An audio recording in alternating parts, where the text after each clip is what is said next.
All right. We've started officially. Unaweza vaa kofia now. Before we start, of course, we're going to warm up. And we'll warm up in a special way. So karibu. Thank you. Good morning, everyone. Please get some free space. Free space. Free space. Okay, you will do as I do. You will follow what I do. So, march on the spot.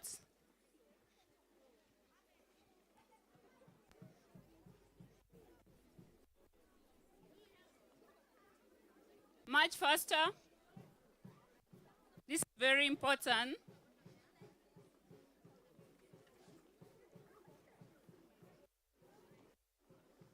Okay, go slowly, slower, slower, wider.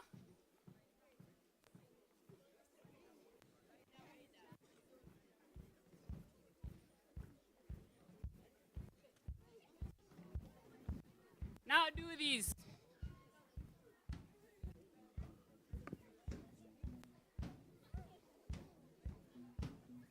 Faster.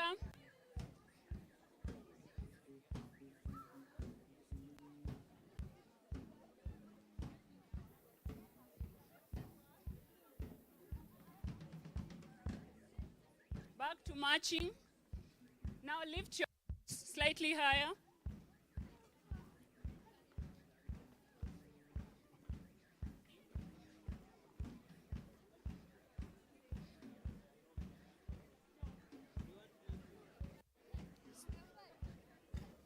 Step.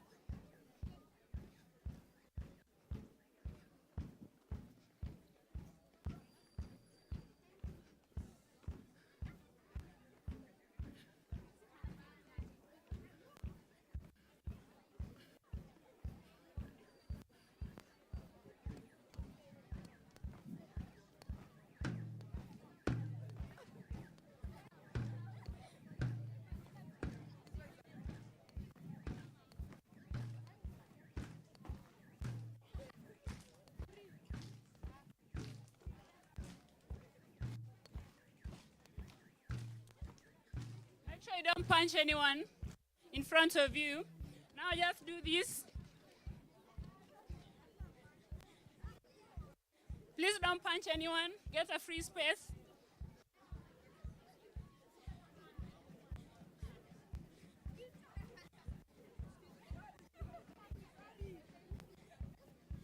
Now jog on the spot.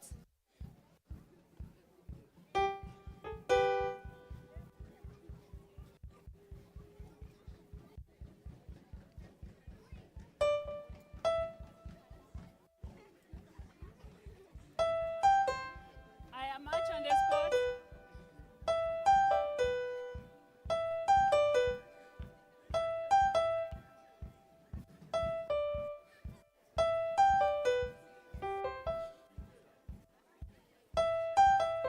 Now your feet apart.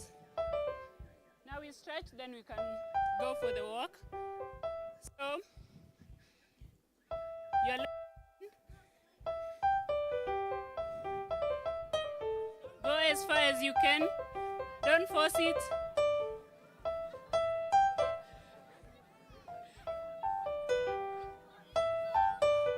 Side.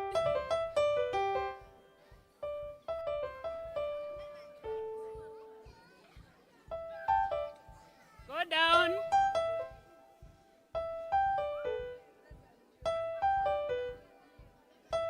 To the other side.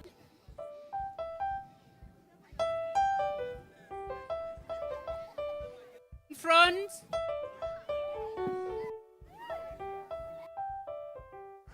Behind.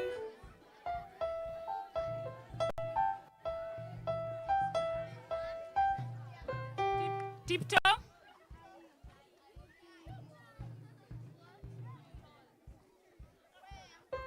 Your hands. I think now you're ready for the walk. Are you warmed up? Good.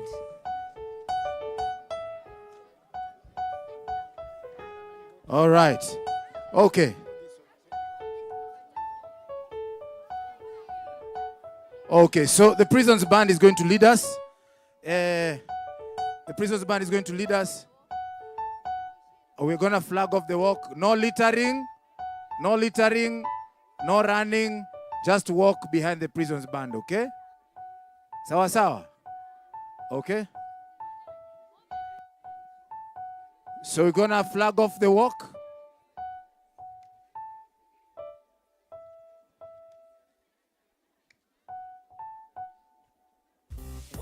Okay, turn and face towards that direction. The banners first. Go, if you have the banner, follow the band, behind the band.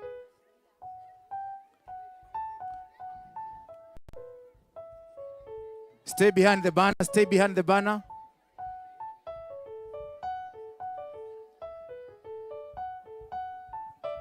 Okay.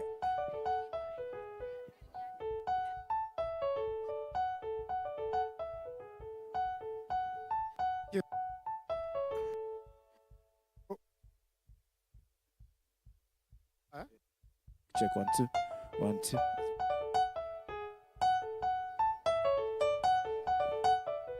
Check 1 2 1 2. Check 1 2.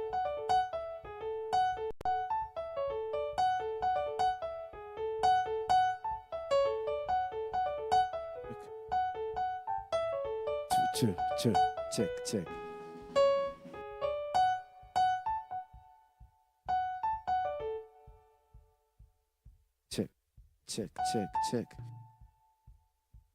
Good morning, everyone. It's fine. Okay. My name is Dr. Gladwell Gadesha from the Ministry of Health. I'll be flagging off today's walk. And before I start, I want to thank everyone for coming. Today's theme is very important. We want to ensure equitable access to kidney services. And as you go for the walk, please be safe. So now it's my humble pleasure to officially flag off the World Kidney 2024 walk. What?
Haya, chukua maji hapa ukiingia huku ndani. Karibuni sana, chukua maji, just come. Pick some water as you get in, as you get in. As you get in, as you get in. Yeah. Pick some water, tutumia ile pande ndio. Tuingia, let's use the other side. Let's use the other side, please. Let's use the other side. Tuingia tafadhali, chukua maji.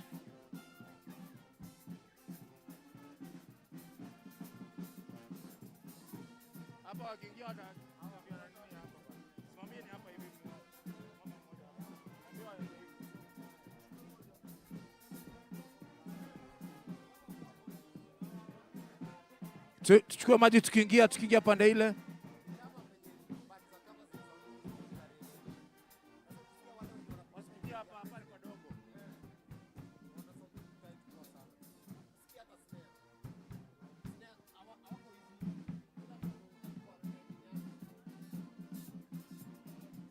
Yeah.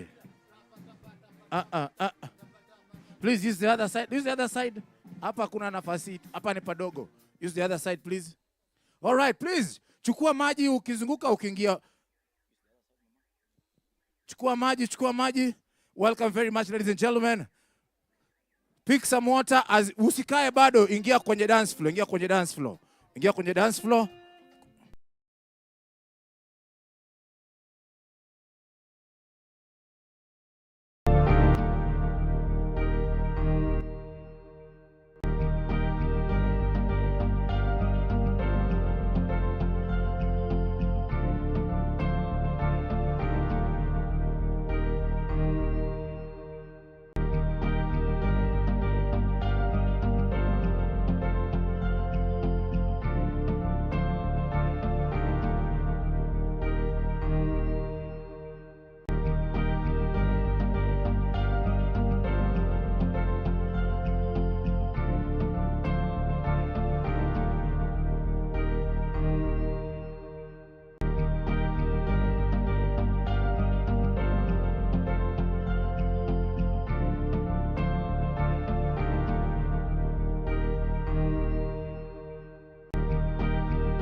Hey!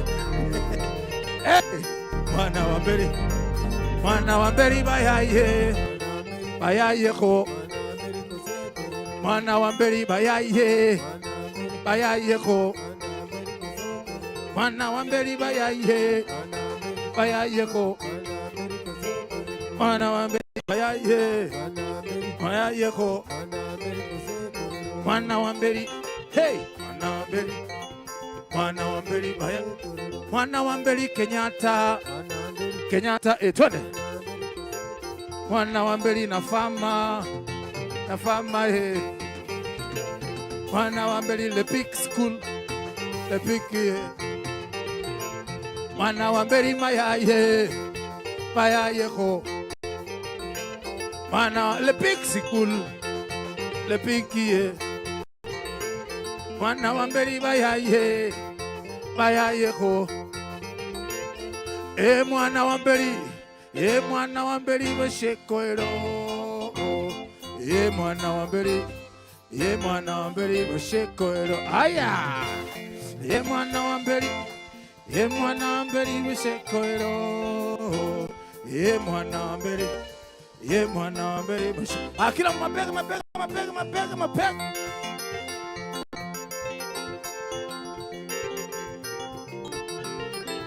Yeah.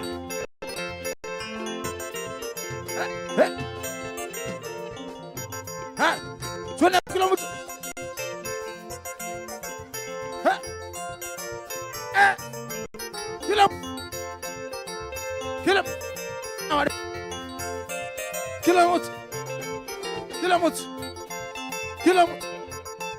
Kila mtu. Haya, inua mguu mmoja juu. Zungush. Kila zungush.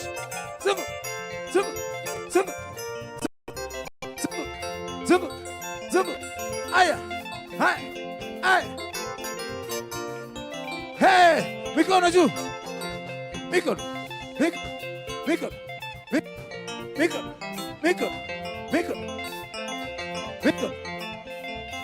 1, 2, 3 kama ta. Wapi makofi ya kila mtu? Wapi makofi ya kila mtu? Ni wara no jahera ni wara no. Ngoja sasa. Hii ni school gani? Le Peak school muko? Who knows how to dance vizuri sana? Who?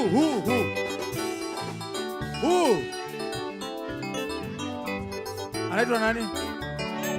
Charity. Where is Charity? Come. Don't fear. Who? Jamira. Stand here. Who else knows how to dance?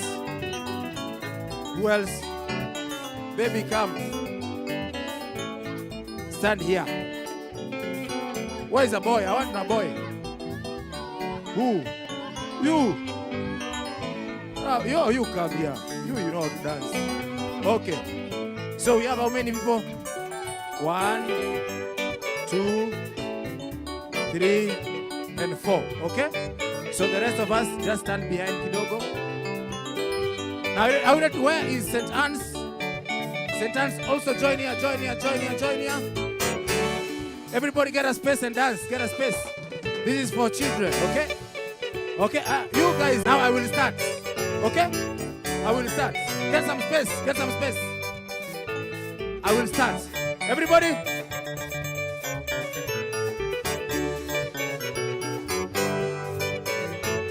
Everybody! Ni wara no jaira, ni wara no. Ni wara no jaira, ni wara no. Ni wara no. Take it down, go down.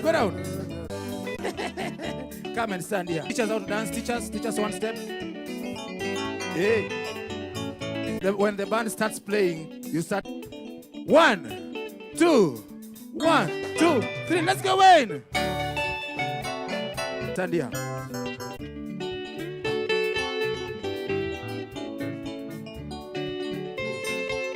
Are you ready? Are you guys ready? Shikilia band. Are you ready? Are you guys ready? Shamira, are you ready? So when the band starts playing, you start dancing, okay? 1, 2, 1, 2, 3, let's go!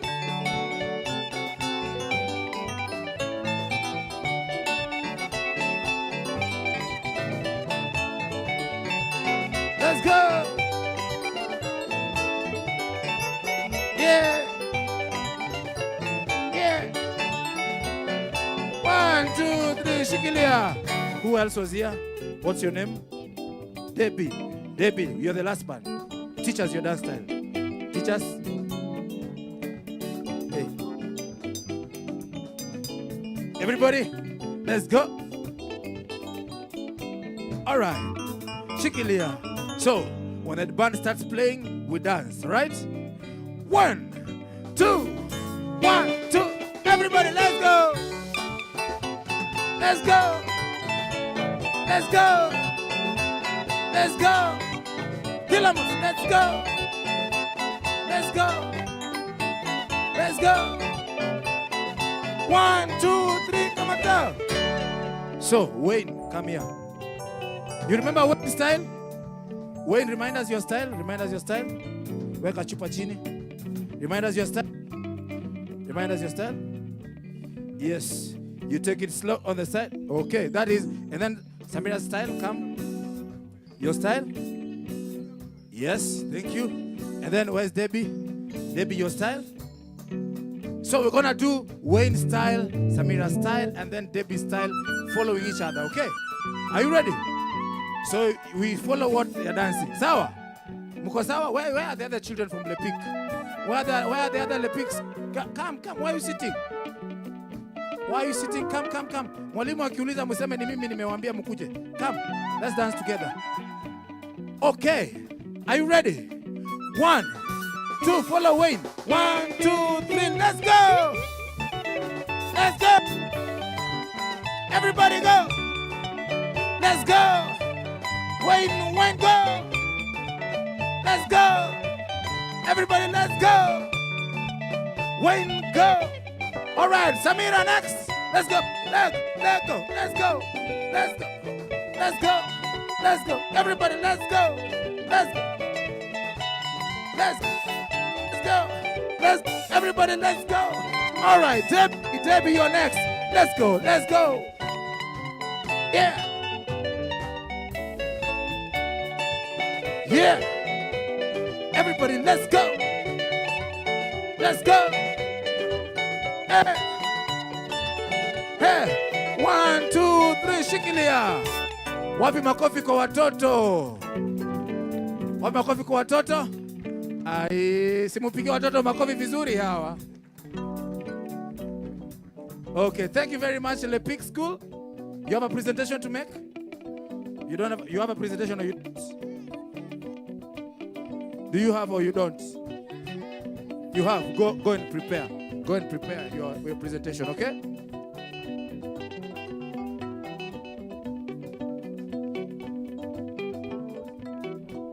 All right. We want to announce shikilia kidogo. Once again, welcome very much, ladies and gentlemen, to the World Kidney Day celebrations, Kenya, Nairobi, 2024. The screenings are going on. Kwa hivyo ukitaka kujua uko na ugonjwa gani, uko na chang'aa gani kwa mwili. Chang'aa ni mzuri kwa mwili lakini kiwango yake. Kiwango yake ndio kidogo. Leo ukitaka kujua uko na chang'aa kiasi gani kwa mwili yako, uende upimwe, ujue ndio ujue vile unapunguza. Sawa sawa? Chang'aa inaharibu kidneys. We don't advocate to taking chang'aa. Tafadhali, don't get me wrong. Kuna madaktari hapa. I don't want to be misquoted. Somebody say amen. Give the person sitting next to you a high five. Mwambie don't misquote the MC. Chang'aa ni mzuri. Wanaweza ni misquote hapa nje. Unajua siku hizi your video precedes you. Your video goes into circulation before you even start walking. So what we are saying is that the screenings are on. So please go register, get yourself screened, especially for kidney complications, and so that you remember when you get these results earlier in advance, then you go for interventions early in advance, all right? And it might just save your life. So, karibuni sana. Once again, I want to recognize all of the sponsors for this day. Wako wengi, sitawataja wote, lakini tunawashukuru sehemu ambayo mpo. Just know that on behalf of the Kenya Renal Association and everybody else ambayo yuko hapa, we thank you. We thank you very much, all right? Oh, we thank you very much, everybody. We want to thank also the schools who are here, who are here with us. I've seen St. Anne's Academy and Le Pic. Thank you very much. The patients who are here, we also thank you and welcome very much.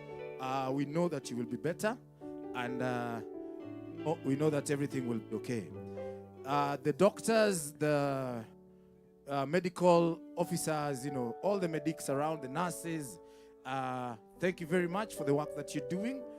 Tunawashukuru sana, because this day is not possible without all of you. The providers of the biomedical equipment, wako wengi sana. Asanteni sana, asanteni sana. Now, before I go on with the program, the band is going to play a song, Sawa Sawa. And this is where you can dance, you can, you can do anything that you want. Unaweza cheza, sawa sawa. So, welcome very much. The band here is called Tamasha Beats. Mimi ninaitwa Papio Deck. Unajua sio vizuri, sio tabia nzuri kuongea mbele ya watu na hujajijulisha. Mimi naitwa Papio Deck. Nawakaribisha sana, sana, sana, sana, sana. All right, let's go.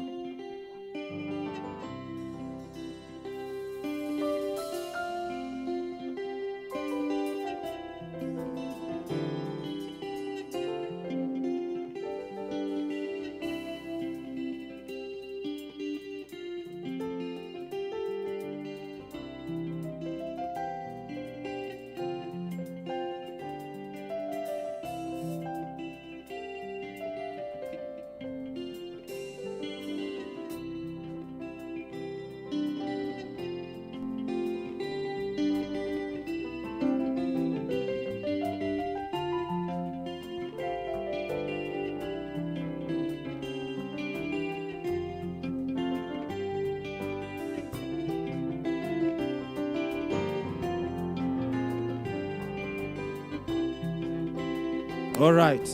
In the meantime, St. Anne and Le Pic, I am told you have presentations. Please, the teachers who are with the children, teachers who are with the learners, please get them ready. Machozi yangu yote namalizika.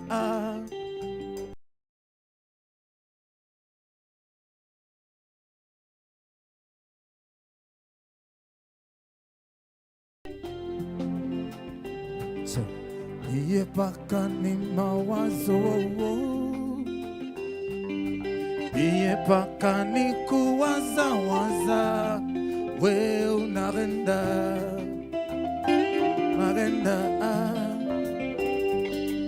kama ile njia yako enda, kama ni maisha yako fata, wewe dada, Rail on, rail on, rail on, rail on, seems that's the way. Rail on, rail on, rail on, rail on, seems that's the way.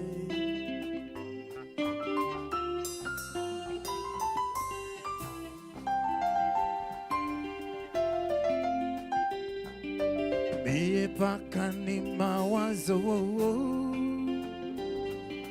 hapo naniacha, kama we unarenda,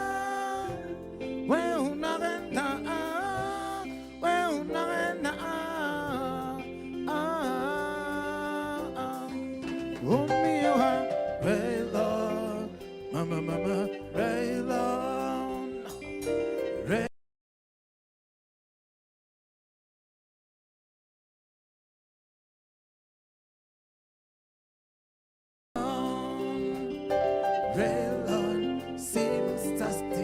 All right.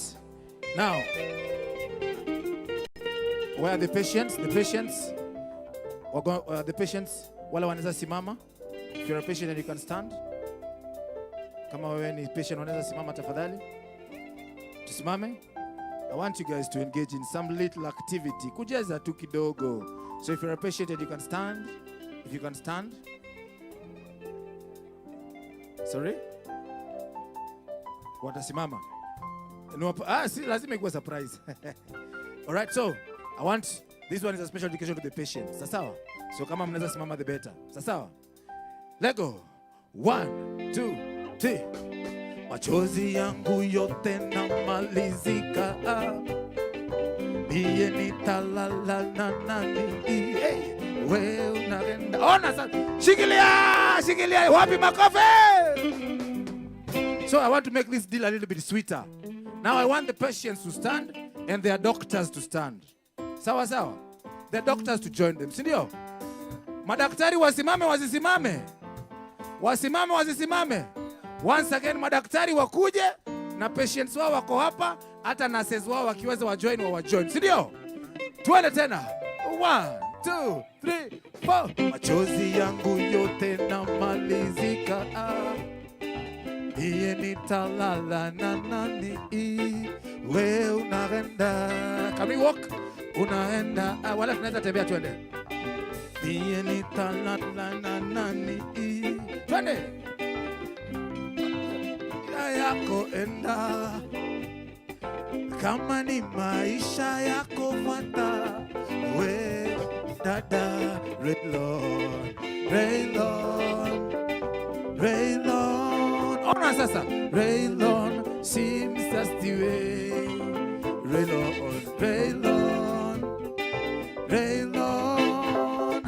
Raylon seems that's the way. Wapi makofi kwa madaktari na wagonjwa wao. Ebo. Ona sasa. Nimemwona Professor Makligeo mahali. Karibu sana Professor. Hey.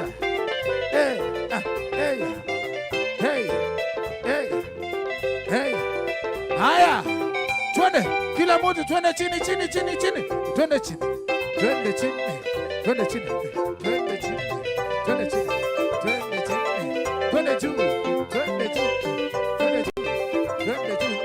To the left, to the right, to the left, to the right, to the left, to the right, to the left, to the right, to the left, to the right, to the left, to the right, to the left, to the right.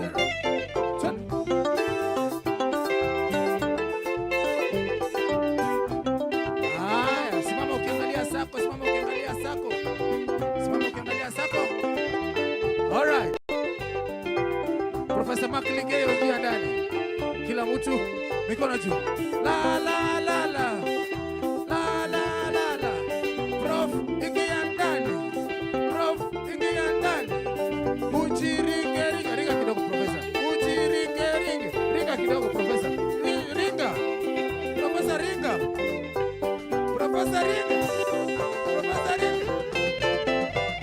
Ona cheza chini. Twende chini. Wapi makofi ya Professor? All right. Let me pick one more. Come. Kuja. What's your name? Dorcas. Haya, mikono juu Dorcas. La, swaski. La. Dorcas ingia ndani.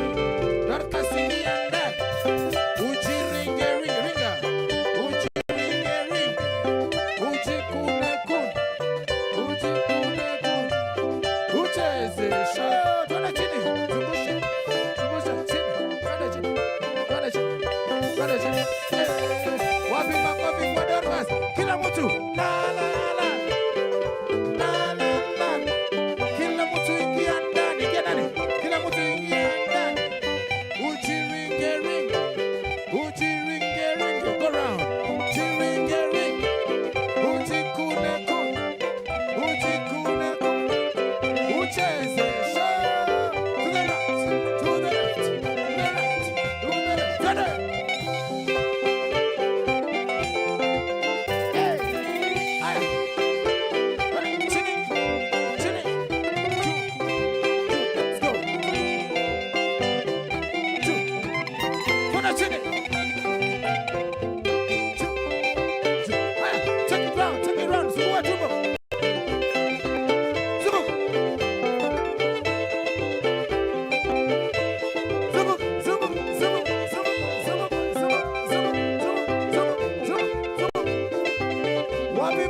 tena vigelegele. 1, 2, 3, kama tao. Wapi makofi kwao? Asanteni sana, asanteni sana, asanteni sana. Hey.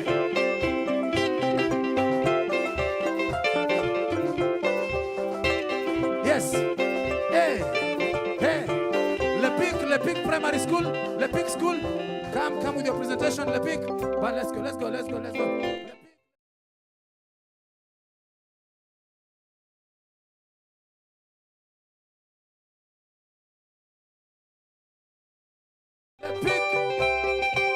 Are you ready?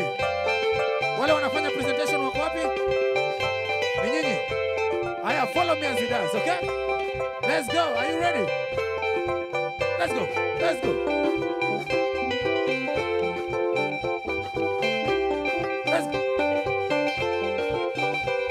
Let's go round, go round, go round, go round, go round. I'm going to put it around.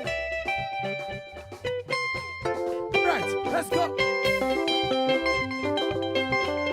This is Lepik coming in style, coming to give us their presentation. Are you ready, Lepik? Wapi vigelegele? All right.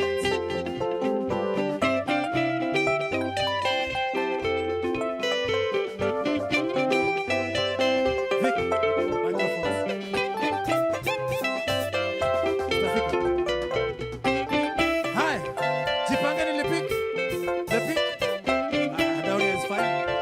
Lepik down here is fine. Jipangeni hapa chini.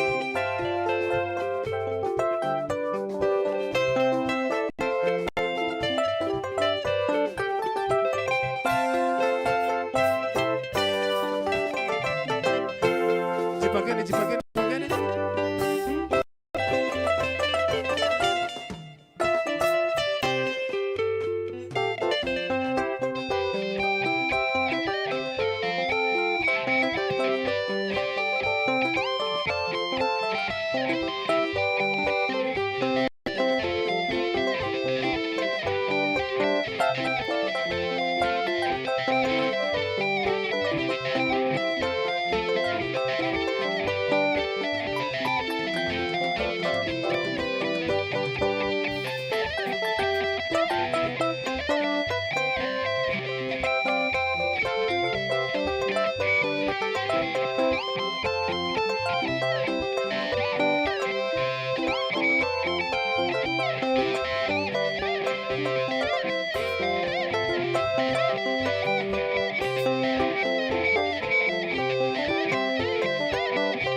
All right.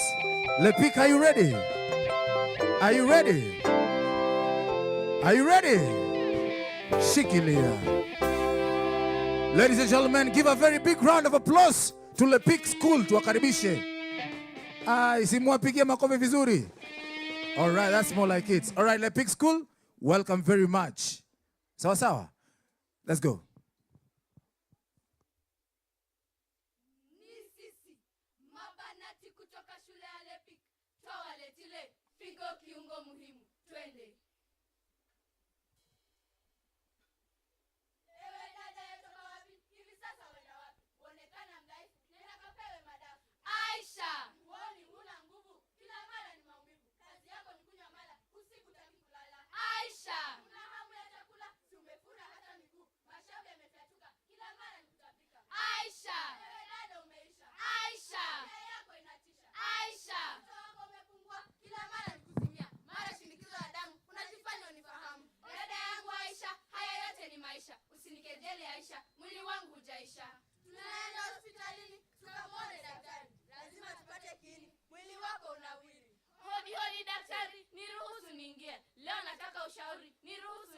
Wasiwasi ni ya nini? Subiri atibiwa. Hapa ni hospitalini, taratibu fuatiliwa. Sina hamu ya chakula, kila mara natapika, kuvimba miguu na mikono, machoni hata usoni. Naomba uwe makini. Matokeo nishapata. Vipimo vinaonyesha figo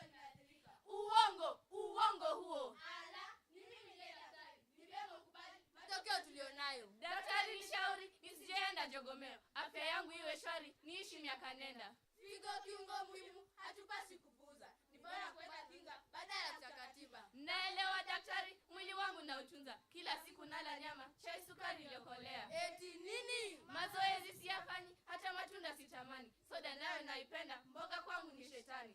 Sikuuze mazoezi, matunda kula kwa wingi. Sukari chumvi kidogo, kila mara kunywa maji.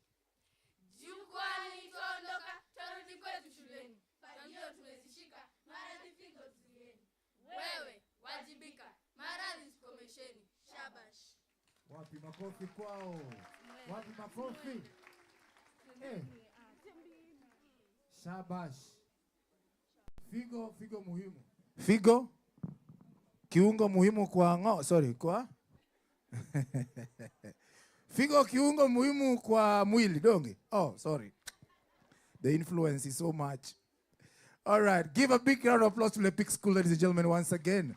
Asante sana. Now I want to welcome St. Anne's Academy. Are you ready? Are you ready? Have the energy.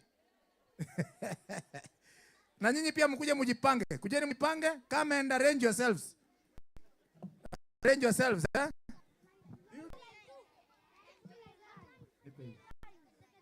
Arrange yourselves. Are you guys ready? Are you ready? Are you ready? Are you people ready? You know, mujipange. You can jipanga as you talk. Wanajipanga wakipiga story. So this is grade what and what from St. Anne's? Grade 1, 2, 3, 4, and 5, and 6. Good job, good job. You want to arrange yourselves like that? Teacher, can they arrange themselves facing this side? Please. Face this side. Stand like this. This side, face me, face me, face me.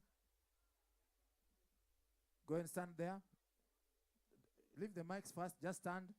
Microphone utapewa.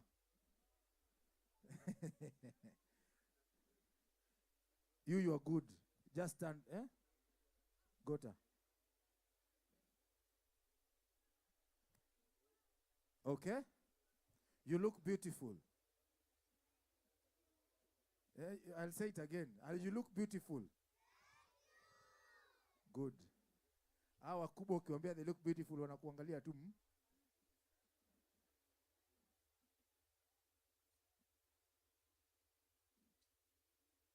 Vikutaongeza hizi, eh? All right.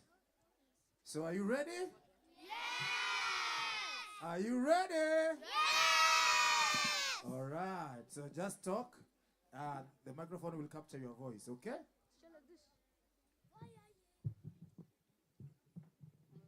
All right. Okay. Ladies and gentlemen, let us give a big round of applause to St. Anne's Academy. Tuwapige makofi vizuri. All right. Welcome very much. We are St. Anne's Junior Academy, located at Parklands along Gara Road. We are here commemorating this World Kidney Day with a poem recitation. This poem was written by Marvin Bratto, entitled Be Calm and Learn. Welcome.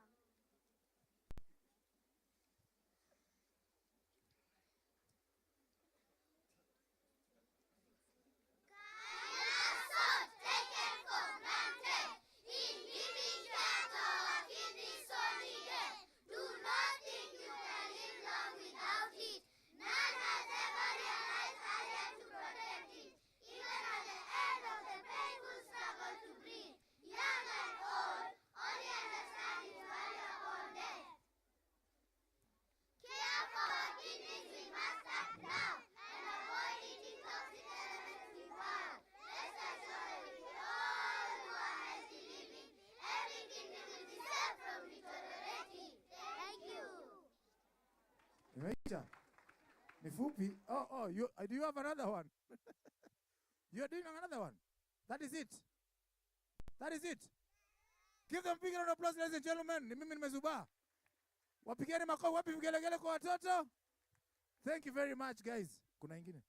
You're not done? Acha nitoe kirere hapa.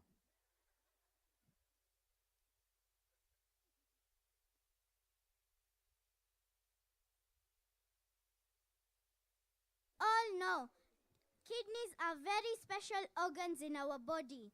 We should take care of it by not doing the following and doing the following. Things we should not do. Avoid drinking alcohol. Alcohol can damage your kidneys. Avoid smoking. Smoking will affect your kidneys and they won't be able to stay in your body for long. Do not eat a lot of junk food. Everyone likes a lot of junk food that everyone likes. We should stop eating that so that our kidneys don't fail. Things we should do. Reduce stress level by reading books and watching good movies with friends and siblings. Also, spending time with your parents.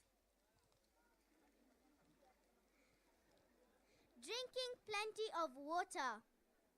Eating a well-balanced diet. Doing physical activities which include exercise. Having medical checkups regularly. We should keep our kidneys safe. As we all say, prevention is better than cure. Thank you.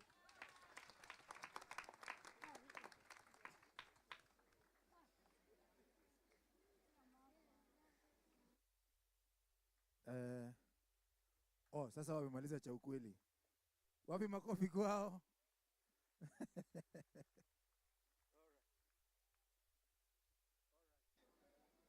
Wamemaliza cha ukweli sasa, okay? So, tuwapigie makofi watoto wote tafadhali for their presentations. Thank you very much. Thank you very much. So this is what we're going to do. We're going to move on to the next part of the program. And the next part of the program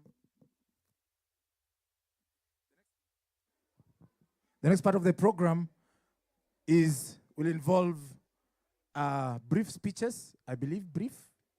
Okay? Brief speeches, but before the brief speeches come, I want to, we have the Prisons Band. Mulipigia Prisons Band makofi kweli for leading us through the walk. Please, let's give the Prisons Band a big round of applause. Yeah. Tunataka kurequest wimbo, sijui mnataka watupigie gani? Hawa ni wale wabaya. Mnataka watupigie gani? Eh? Ni gani yo? Museme ya Nigeria, eh? Gani? Mzabibu.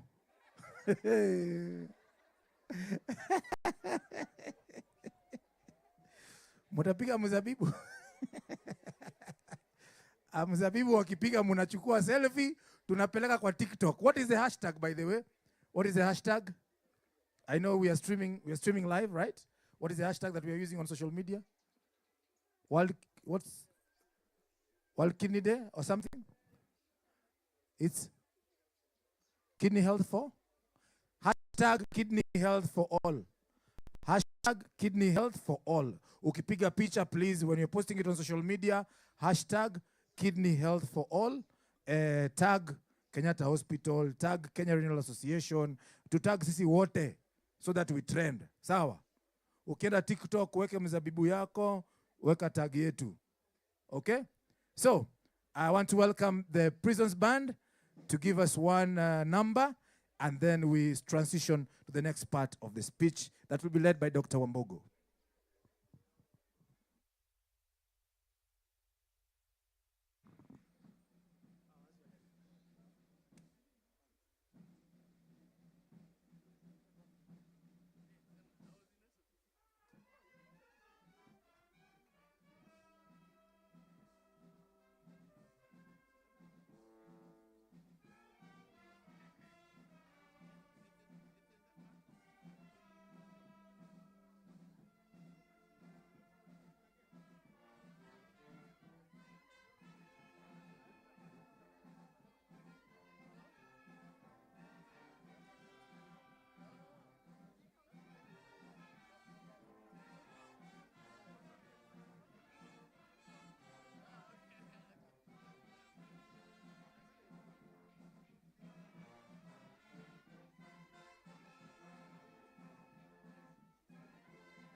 Wapi makofi? Hey, hey. So I'm gonna pass on the program to Dr. Wambogo. But before I do that, I want to remind you that screenings are going on. Watu wanapimwa. Tafadhali make your way to the tents on the other side. Na uhakikishe kwamba umepimwa. Unapimwa sukari, unapimwa hypertension, unapimwa kila kitu, ndio ukitoka hapa unajua vile kidney yako inafanya kazi. Karibu sana Dr. Wambogo. Thank you, Odek. A big hand of applause to our prisons band and Tamasha, led by Odek.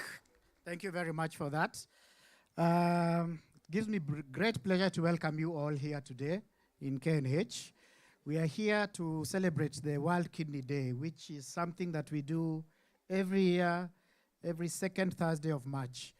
And this day is just about bringing to the fore issues regarding kidney health and introducing the patient perspective, where we are with managing kidney ailments, where we want to be, and to just gather with the people who are going through the journey of having kidney diseases and bring together the patients, the healthcare providers, and the policy makers in government so that we can walk this journey together.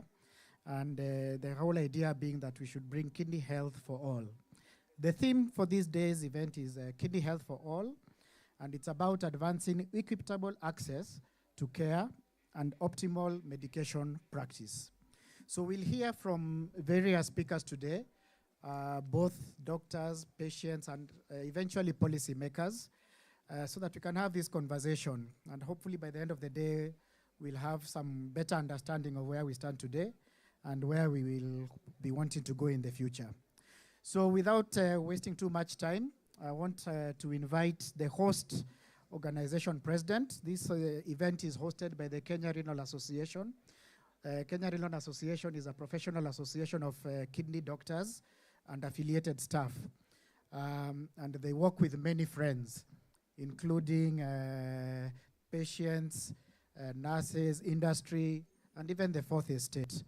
So allow me to invite the president of the Kenya Renal Association, who is Dr. Jonathan Wala, to come make his remarks, as well as welcome you all and officiate the official part of the ceremony. Karibu.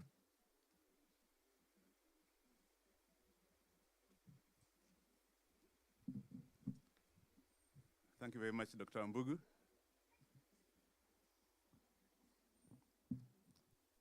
We as Kenya Renal Association are really honored to have all of you joining us here for this event from all cadres of life. Kenya Renal Association being an advocacy body, apart from representing kidney health experts, it's also an advocacy body. And our main focus is still on the patient, to advocate for the kidney health, not only of patients with kidney disease, but also for prevention of people who don't have kidney disease. We are happy to have distinguished guests here. And we recognize the presence of Deputy Director General of Health. She's on her way. We're expecting Dr. Zainab Guro from the State Department of Medical Services. We have here Dr. Gladel Gatesha, the Division Head of Non-Communicable Diseases, the CEO of Kenya Blood Transfusion and Transplant Services, Dr. Morris Wakwabubi,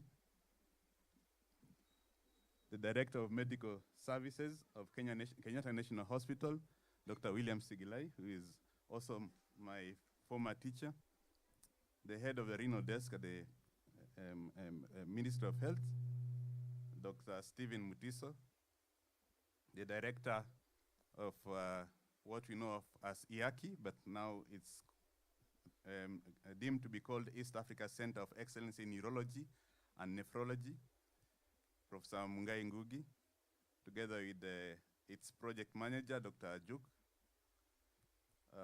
many other dignitaries from the Ministry of Health, from Kenyatta National Hospital, from health institutions. You are all welcome. We also have esteemed patients who we really value a lot, and I can see several of my patients and my friends because my patients have become my friends. Just a bit. Just a little. I have several professional colleagues here. We have representatives from pharmaceutical industry. We have got members of the public, ladies and gentlemen, and most important, we have got children who are the future kidney health experts who are with us, and we are honored to have children from Lepik School and from St. Anne's School. Today is the second Thursday of the month of March 2024, and we as Kenyans, we join the international community in celebrating the importance of our kidneys in contributing to our health. In today's world, kidney health is no longer a guarantee, unfortunately. Our kidneys have got multiple challenges. Our diets are more westernized, more processed foods, more salty diets, more sugary diets, meaning it's worse vascular health. Our lives are no longer the activity that we have just done now in walking almost 2 or 3 kilometers. I rarely do that myself, and therefore our lives are more sedentary. Our environments are more polluted. Here in Nairobi, if I breathe this air, it's worse than if I go to my home in Bunyore and breathe the same air. There is a big difference. The climate is changing for the worse. Today we have been spared the hot weather that was there yesterday, but so at least we have been spared walking in such hot weather with the attendant sweating. We face new infectious diseases. We have just from a COVID epidemic, there are other new emerging infections, while we are still dealing with conventional infections.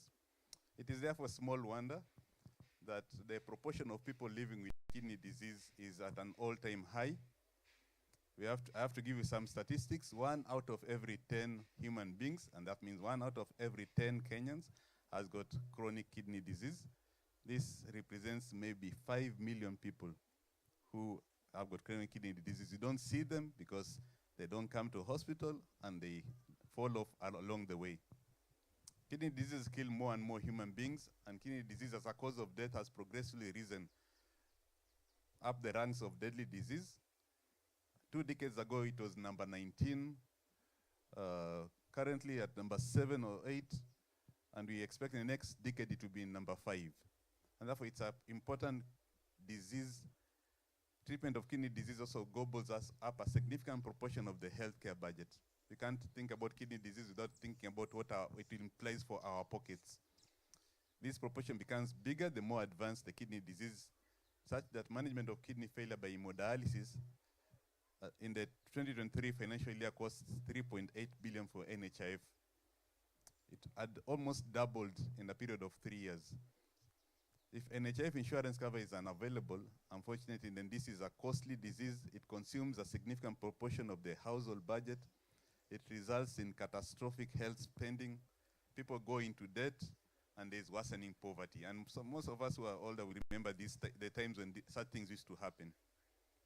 The remedy to alleviate this problem, this big problem, both in terms of disease and death and in terms of our pockets, is to identify kidney disease early, or better still, to prevent it from occurring in the first place.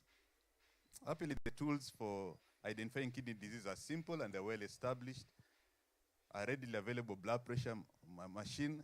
All the time you can go to a clinic or you can go to a chemist, you can get a blood pressure checked. You have got a blood sugar tested also. It's a simple tool of checking whether you are at risk of kidney disease. A simple urine test that can be done by any community health provider, any small laboratory, is adequate to screen for kidney disease.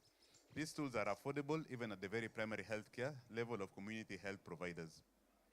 Therefore, on this World Kidney Day, the Kenya Renal Association leads healthcare specialists, patients, and others in celebrating the health of our kidneys.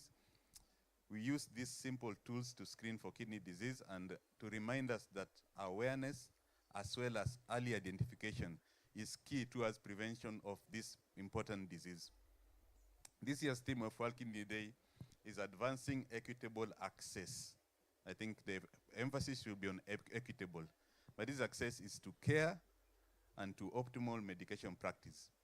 The theme resonates aptly with the challenges facing this country at this moment. It also poses to us certain questions regarding whether there is equitable access to kidney health services in this country. those of us who are a bit older, Dr. Mbuga here, Professor Makligo is not old anymore. He has gone past that stage. But those of us who are a bit older in the field, remember the dark days when out-of-pocket expenses incurred by a patient diagnosed with kidney failure often portended a slow death sentence. It was riddled with humiliating poverty. We therefore want to thank the successful management of especially National Hospital Insurance Fund, NHIF, in sustaining a daring program of covering all dialysis sessions required by any of its contributors. Countless lives therefore have been saved and prolonged because of this program. Mothers have had more quality time with their families. You have had the child there emphasizing that spending time with your parents is also a way of preventing kidney disease because it decreases stress. And therefore, families have been brought together. Fathers have had their strengths restored to continue providing for their families. Children have gone back to school who will, apart from that, not be able to do so. These lives have been prolonged long enough to enable kidney transplant to be done. The subsidizing on transplant costs has enabled more availability of this important exit out of dialysis. More transplant centers have opened up following the program that is initiated at this very hospital for transplant services to be upscaled. And this means better access to this service. The increase in kidney health workers has occurred thanks to different institutions offering courses on kidney medicine. And at the forefront of this is that labeled IAKI at the moment that keeps up churning out well-trained kidney doctors and nurses year after year. And we congratulate this institution. We therefore applaud these important efforts put forth by the government through the Ministry of Health in enabling there to be more equitable access to kidney health by providing the framework for enabling this access to occur. However, you cannot finish without mentioning a few regrets that exist in this long journey in the pursuit of more equitable access to kidney health. Firstly, peritoneal dialysis, we don't mention it at all. And these nurses have been trained in peritoneal dialysis. We only mention it in terms of pediatrics. It's a home-based, cheaper option for dialysis, and it was never considered, or it was considered and dropped off during the initial setup, and therefore it was not covered by NHIF. We wish this had been so. Secondly, access to hemodialysis was curtailed by the withdrawal of cover for dialysis catheter insertion. It was a mistake that was made 3 or 4 years ago. I consider it a mistake because you cannot access dialysis if you don't have a dialysis catheter. And if you're paying the dialysis catheter out of pocket, then that means it's an expense that prevents you from accessing health care. Pre-transplant evaluation as well as post-transplant medications have been discussed extensively, and including the follow-up, and have been great impediments towards enabling equitable access to kidney transplantation. Apart from this, the biggest blow has come with the recent failure by the national insurer to reimburse claims in a timely and complete manner. And this is a topic that we can't gloss over. Huge pending bills have restricted cash flows to hospitals, immensely affecting many functions critical to the correct management of kidney disease patients. As we talk about screening, where will the screening be occurring when the resources are not there because funding has not been given?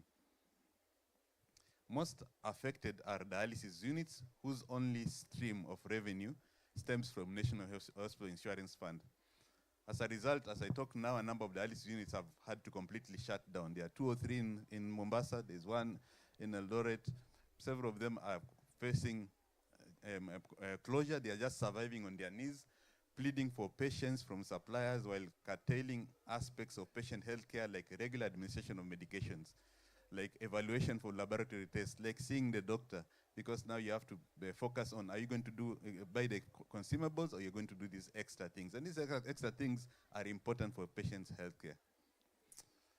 Already 2 large hospital associations, that's the Rural Private Hospital Association, RUFA, and the Kenya Association of Private Hospitals, CAF, have issued notices that from next week they will decline to offer services pegged on NHIF reimbursements. And this is a serious thing that is occurring. It has to be addressed and stopped because for most patients, this will leave them in a difficult situation. But especially for dialysis patients in particular, it is a death knell. It should ring loud alarm bells in our collective conscience and remind us not to allow things to slide back to how they were a decade ago, when we were losing patients after 2 or 3 sessions of dialysis. After 1 month of dialysis, the patient sells the plot, the patient borrows from neighbors, and then they die an undignified death. On this day, therefore, when we emphasize on equitable access to kidney health for all, we want to urge the government not to let its citizens down. Universal health coverage, which is a key cog in the government's agenda, requires proper health financing as a key pillar.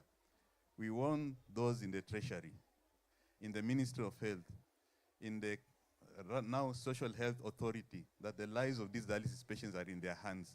These patients are faithfully paid their monthly premiums that were demanded from them. Why should they be denied the health service due to them? In conclusion, on this day when a doctor's strike begins to materialize, we as the nephrology community urge for soberness and wisdom in how health is managed. We advocate for better leadership and governance, these being key pillars that drive reforms in healthcare. After all, a healthy nation will have healthy kidneys. This year's theme, therefore, still remains very appropriate, that there has to be kidney health for all, that there has to be advancing of the equitable access to care and optimal medication practice. May we be blessed to achieve this vision. Thank you very much.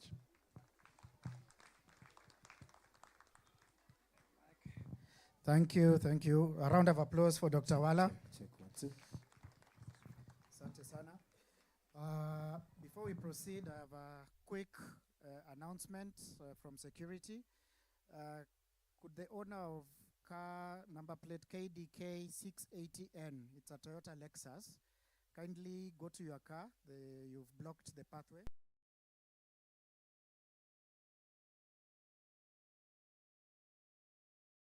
And move your car. You've blocked the way. Thank you. So thanks, Dr. Wala, for that sobering message. As he said, we are interested in preventing onset of kidney disease, but then those who have been unfortunate to come down with kidney disease are also our concern. In fact, a very big part of what we do revolves around patient care. And we cannot have a day like this and not listen to the patient perspective of things, because they are the ones who know where the shoe pinches. So to represent and speak on patient issues, we have two patient representatives. One is on hemodialysis treatment, and one has had a kidney transplant already. I would like to invite the president of the Renal Patient Society of Kenya to come and introduce them. Mr. Gekonyo, are you around? Come say one or two words, but then after that, kindly introduce Mr. Ronald Kasioka to speak on issues dialysis, and Mr. Henry Kehoria to speak on matters transplantation. Karibu. Thank you, Dr. Mbugu. Distinguished ladies and gentlemen, all protocols observed, good morning. Good morning. Kama mlivyosikia, my name is John Gikonyo, President, Renal Patient Society of Kenya. I'm also the Vice Chair of the NCD Alliance of Kenya. The Renal Patient Society of Kenya is the leading organization that represents patients in the country, especially in areas of advocacy, and also creating a platform for them for sharing of lived experiences and peer support. I would like to invite the two patients who have been mentioned, starting with Ronald Kasioka, who is a dialysis patient. Kasioka.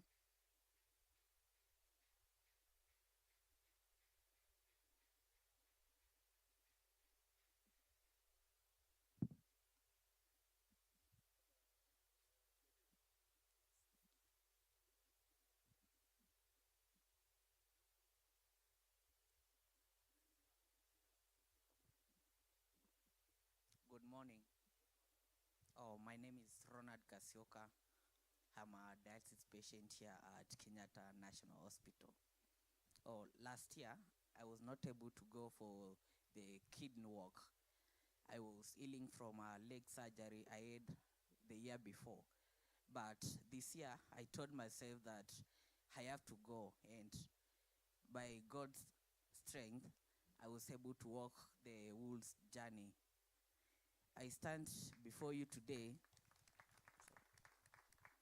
Thank you. I stand before you today, not as a patient representative, but is a kidney warrior against the kidney disease. I had kidney failure 5 years ago in 2018 December. Back then I was in Form 3. And it has been a journey that has been filled with many challenges, victories, and above all, hope. A journey, the one that has been filled with the grace of God. I thank you all today for coming here at the World Kidney Day. I was in high school when I had kidney failure, and this is my story. It was during the December holidays in 2018 when I was diagnosed with end-stage renal failure. I was a typical teenager in a boarding school, having fun with all my friends and living a happy, enthusiastic life. I started feeling weak, drowsy, and dull, and I stopped doing my normal routine. I started vomiting and even got weaker.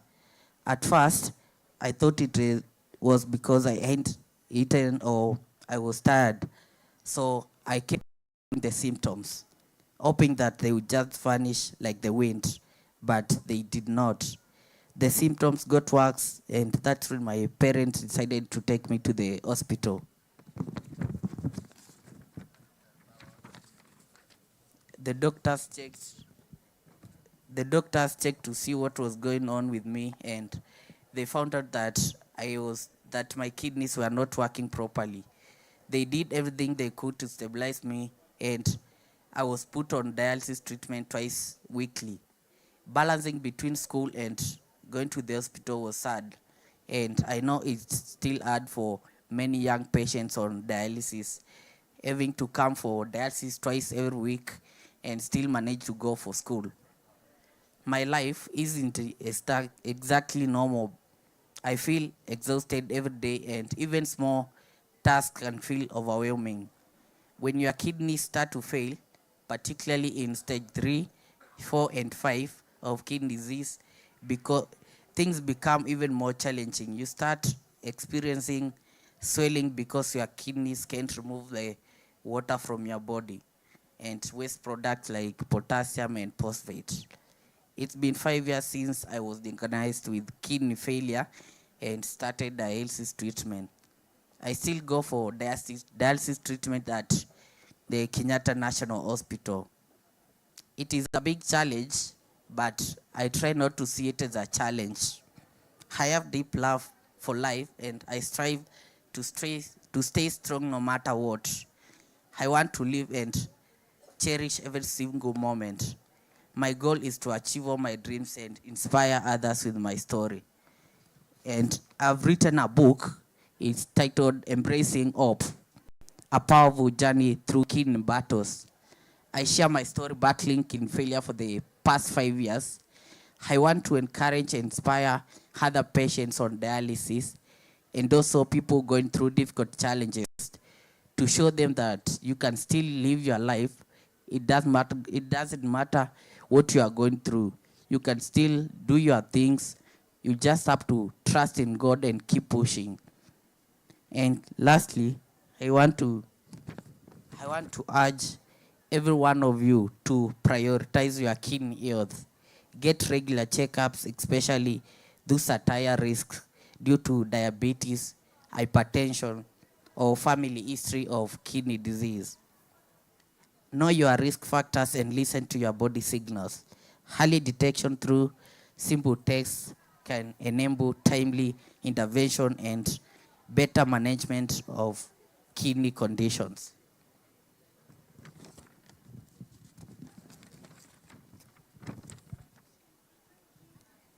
And none of us fights this battle alone. I am grateful for the unwavering support of my family, friends, and the healthcare team. To all the caregivers and loved ones here today, your role is invaluable. Your love and support is appreciated. And to everyone battling kidney failure, remember you are not alone in this journey. I want you to know that. Keep pushing forward, stay strong, and never lose sight of your dreams. Your story has the power to inspire and uplift others, and also who are going through similar challenges. Keep shining your light and make a difference. And thank you. Thank you all again.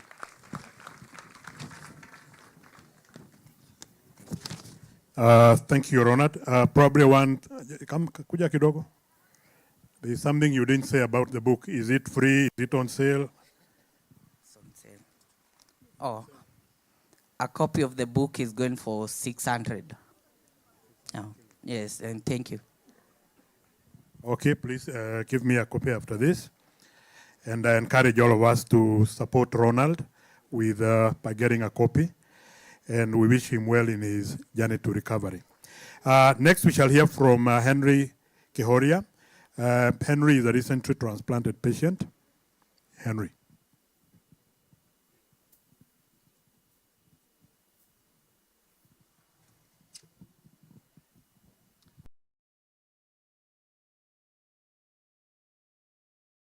Partners, ladies and gentlemen, my name is Henry Kehoria. Good morning. Good morning once again. I'm 3 years post-kidney transplant.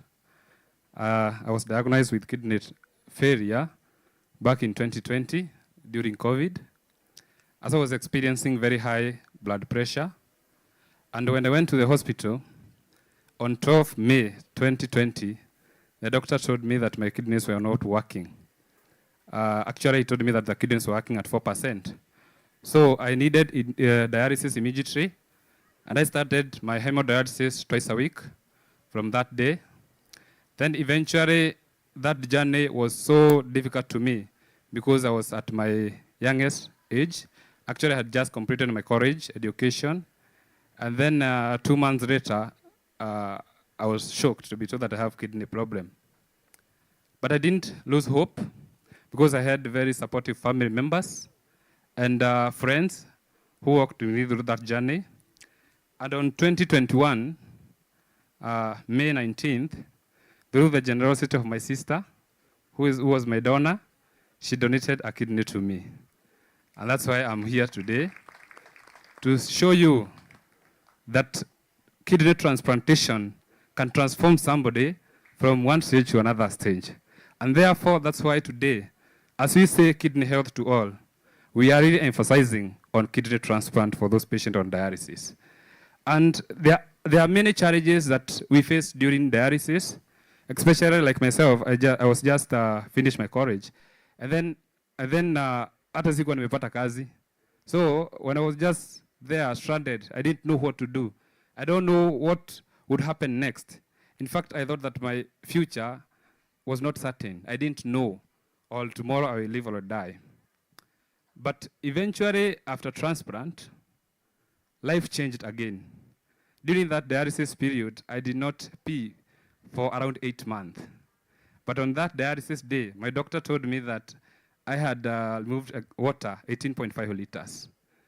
That was the magnificent change from dialysis to kidney transplant. I stopped dialysis from that point, and I started taking medication. It has been a journey that it is all of us who come together for it to be successful. Through the dedication of these doctors that you see here, led by my doctor, Dr. Karida Soki, Nairobi Hospital, she has really taken me through this journey, because sometimes we feel like it is too much. It is too much, especially for us young people. And right now, when I hear some devastating news about a dialysis patient, some of them that the Ministry of Finance and NHIF have not reimbursed some fee to hospitals so that for this dialysis patient to be dialyzed, it is putting their life at risk. And each day that that patient visits dialysis, it is like a death sentence to that person. So we really emphasize all those funds that have not been released to be released for this patient so that they can benefit from that dialysis. Once again, the reason as why you hear that there's very high expenses on NHIF on kidney disease around 3.8 billion per year, it is because a lot of patients are on dialysis other than on post-transplant. And some of the challenges that are facing are making patients to remain on dialysis, it is the medication expenses. Because as for me, I take medication every day, and it's a must. 2 times a day. Myself, an example with myself, I take mycophenolate sodium, this one here. This one tablet, it's almost 200 Kenya shillings. This one tablet. And I'm expected to take 2 tablets. Another person is expected to take 4 tablets. You can see the extent of how deep we are going to our pocket so that we can finance ourselves. During dialysis, I didn't know what would happen next. But right now, I know what will happen next. If I stop taking this medication, my kidney will fail. So we are really urging all partners and all the NHIF, through the Ministry of Finance, to help us so that we can to at least pay for us this medication. I have some few recommendations that I would like to point across, few points. If you allow me to 4 points. One of the requests that we have to NHIF, it is pre-transplant evaluation. For this patient to be transplanted, they need to do some several tests with their donors so that they can be transplanted. If NHIF cover for that pre-transplant evaluations allowed 200 to 300,000, we shall have more people or more patients from dialysis to transplant. And that will transform their life. Sasa watoke huku nje waanze kutafuta tax kama sisi. Unaona kama mimi natafuta tax huku nje. But for this patient, they are just staying there, dialyzing and spending a lot of money and a lot of emotional drainage in their body. The next thing is about post-transplant evaluation. That is lab tests. Because as for me, I go do for lab test 3 months, once in 3 months. So if you cater for us those lab tests, I'm sure most of the patients on dialysis who have donors will do a transplant. Whatever I did about this post-transplant medication, since they are very expensive, I really urge and request NHIF to look into that. So that if these prices can be catered for, I'm sure you will not spend 3.8 billion on dialysis, all kidney disease. These people will change. These people will now go out, hustle their money, and then do all these things. But if they are there on dialysis, you'll continue spending more and more. This year, next year, whether of next year, if you don't do that, that bill will be around 5.5 billion. Just put that on note. The next thing is about relaxing of donor rules. Because the rules that we have right now is that only a family member can donate to me. But I had many friends who wanted to donate to me. And the same case happens to this dialysis patient. Some of them, they just have one brother or one sister who cannot donate to them. But there are other friends who want to help them. So we are really pleading that if you relax these rules, we are sure that this patient who needs transplant will be transplanted. And finally, as I finalize this, if you can be able to have organ bank, so that anybody that is willing to donate something, maybe somebody like who has got an accident and doesn't have chances of survival.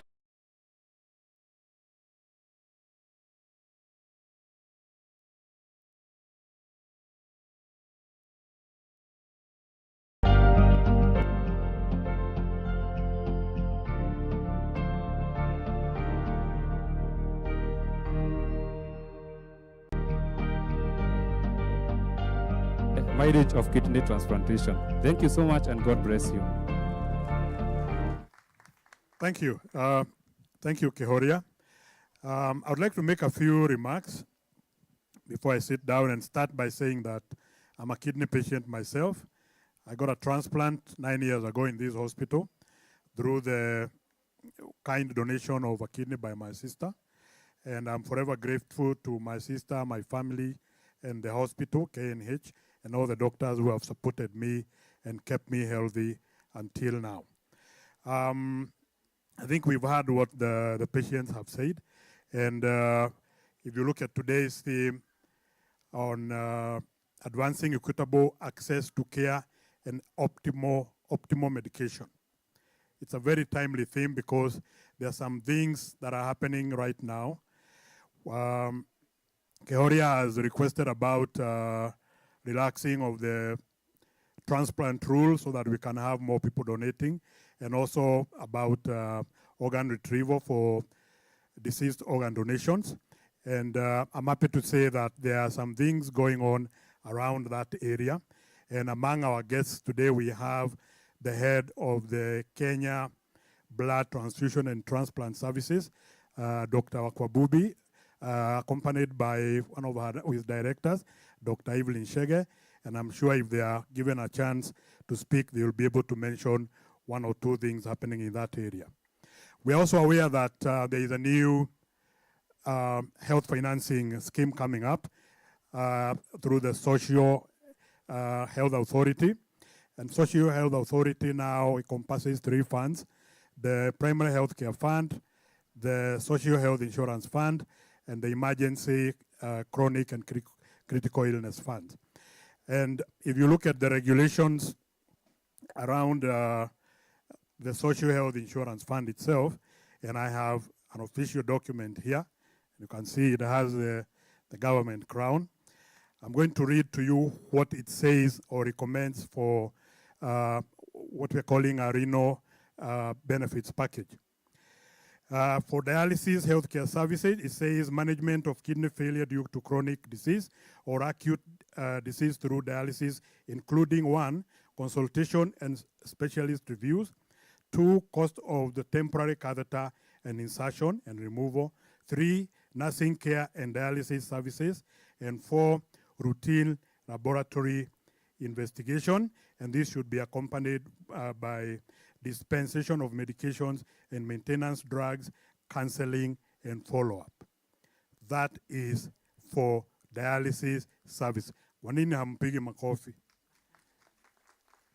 Sizo ni vitu mzuri. Now, for transplant, we have in the regulations kidney transplant, including pre-transplant evaluation for donor and recipient, and then post-transplant management. And post-transplant management includes post-transplant medication and post-transplant evaluation. On the subject of dialysis, it goes on ahead to stipulate that the management of end-stage kidney dialysis will involve 3 sessions per week per patient for 1 year. Hiyo sio makofi ya watu ambao wameridhika. So these are good promises, and we expect that this will start from July. So I would encourage all of us, when the time comes to register for Social Health Insurance Fund, please let us do that, because this will only come true if we can all get into the Social Health Insurance Fund and contribute our portions to that fund. So we should join and encourage members of our families and our friends to join. The services that I have mentioned are contained or are supposed to be given under level 4. From level 4 hospitals, level 4 to 6. And you find that a lot of private dialysis units in the country, units and hospital, are level 3. So there's a bit of concern whether those hospitals are supposed to upgrade to level 4, or there will be a review to allow them to come into service.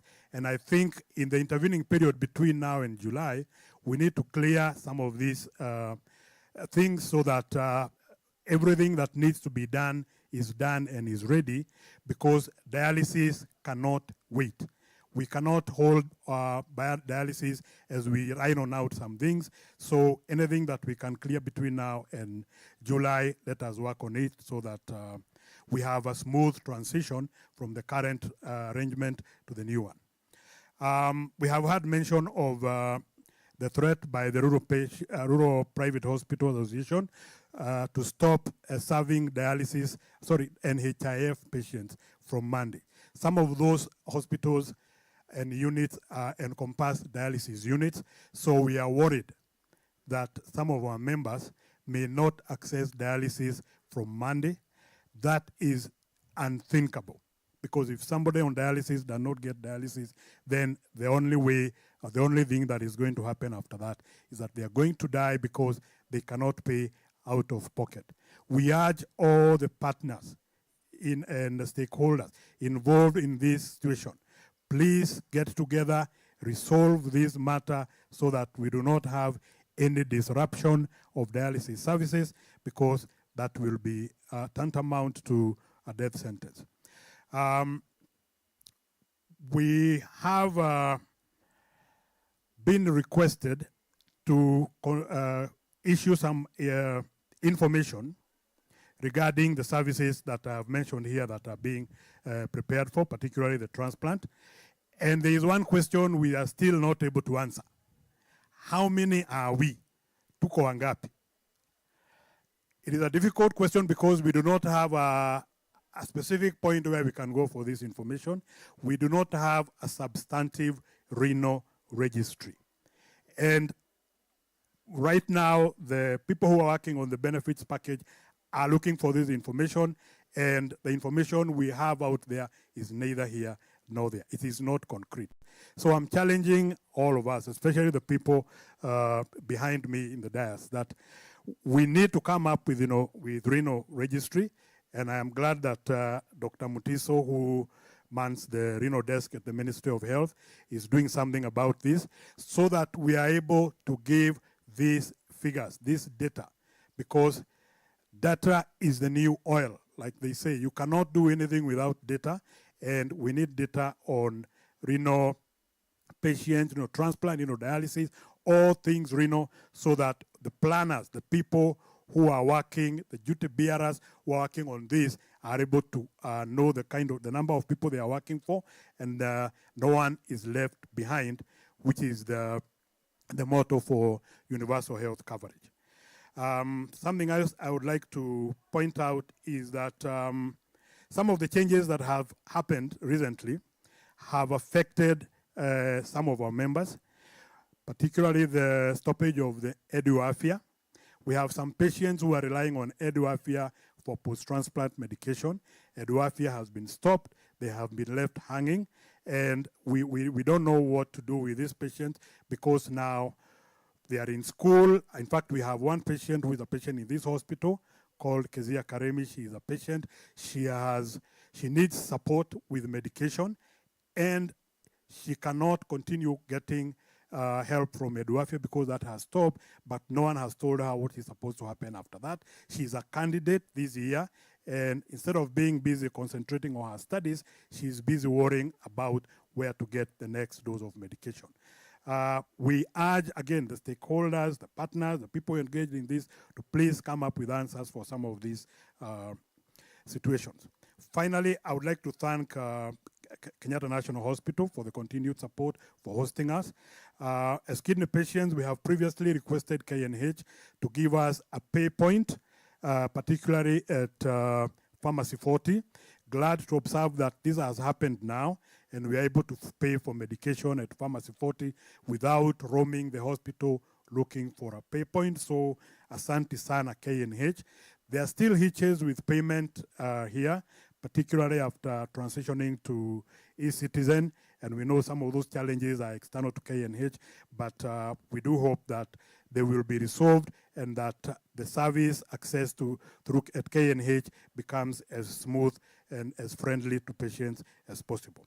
With those few remarks, I would like to thank all of you for gracing this occasion, and let us continue caring and for kidney patients, but more importantly, let us continue taking care of our kidneys. Dr. Wala said we have 5 million patients who have chronic kidney disease, and a lot of those patients do not get to hospital.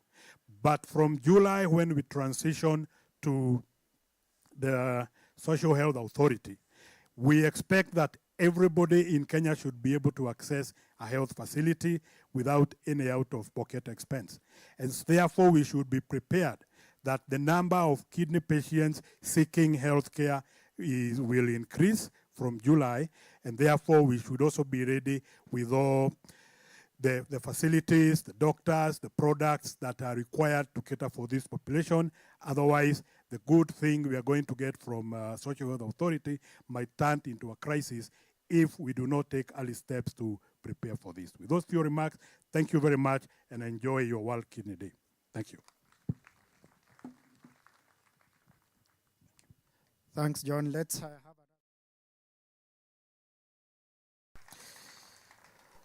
we wake up every day for their benefit. We hope it continues to have a great effect in their health. Now, let's move on. I would like now to hear from the experts, the people who give services, and who better to listen to than one of the pioneers of renal health services in this country. He's a lecturer of high esteem. He's taught many, many doctors in this country.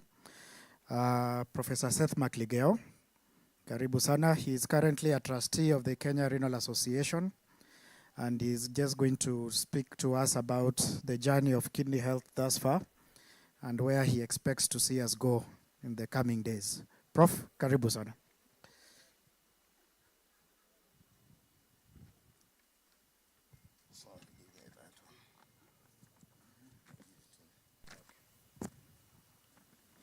Right. Our invited guests, my students, and there are very many of them here, my patients and grandpatients. As you have been told, my name is Professor Makligeo. I have been in this thing for the last almost 40 years, more than 40 years. I know the paths that we have followed, and I've heard the speakers who have spoken before me. Equitable access to renal care and making you people have optimal medications have been my fight over the 40 years. We have had World Kidney Days not for a long time, since the year 2006, and we have been talking about it. I must tell you that the progress has been slow, but if you had one of my patients, I can't even remember whether I treated him. From his speech, he has told you that we are making some progress. What we should understand is that there have been a lot of barriers and a lot of misconceptions. When we started, the belief was that all these things which are happening were the work of the ministry, or they were the work of the doctors or the nurses. I'm happy that we have come to the understanding that this is the work of everybody. The work of the government, the work of the doctors, the work of the patients. And the patients are doing a lot from what you have heard and from what you know. So I'm very proud of that. I'm no longer pessimistic. We have made a lot of progress in the renal field. I need to remind you, when I joined the field in 1983, the only renal unit in the country was this same one that you see at Kenyatta National Hospital. I'm happy to mention that in Nairobi alone, you probably now have about 500 renal units. And I know that every county has got a renal unit. And some have got even more than one. Some have got 2 or even 3. So from the point of view of the physical facilities, we have made a lot of development. But physical facilities alone cannot provide the services that we need. We need human resources. We have done quite a bit in the field of training. When I was still a young person, I remember I used to teach nurses how to nurse renal patients. Not that I knew any nursing. And we started formal renal nursing programs. At the moment, we have our numbers of renal nurses going up. For a long time, we were not training our own doctors. You have heard from one of the speakers that we now have the East African Kidney Institute, and we have been training our own doctors locally. So if we do increase the number of our staff, that will help us in developing the renal services. Because the other aspect in any service that you offer is normally money. Getting money is not easy, and that will not be a solution soon. Being the old person that I am, you know, the temptation when you are a kidney specialist like me is to try and advocate for the kidney. Everywhere you are, you just talk kidney. But as you grow older, you should try and think of the whole country. One of the preceding speakers told you that kidney diseases at the moment is the almost number 8, or between 8 and 10 killer in the world.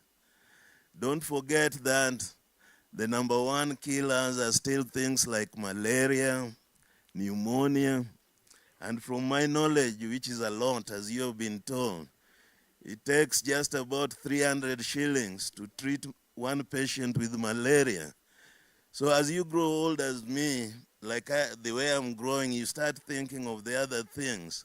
If malaria is the number 1 killer, and kidney disease is number 10, and it takes 300 shillings to treat malaria, then you expand your operation a little bit. Having said that, always a kidney specialist. Once a kidney specialist, always a kidney specialist.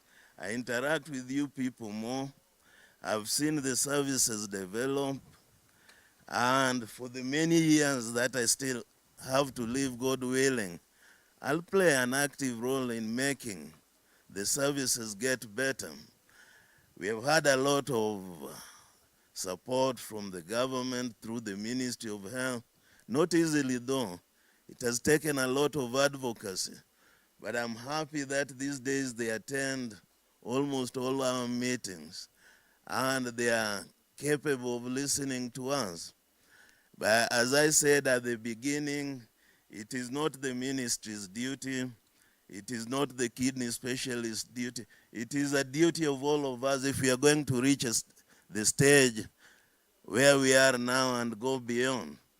I don't expect to say a lot, and I can only hope that in the coming years, our services will improve. I'm very happy to hear some of my patients, like the ones who spoke here. If you saw them before we treated them, you would not have believed that they would have reached this level. I don't know, when I met Gikonyo, I keep on seeing him, and he seems to be getting better every day. So the medicines must be working.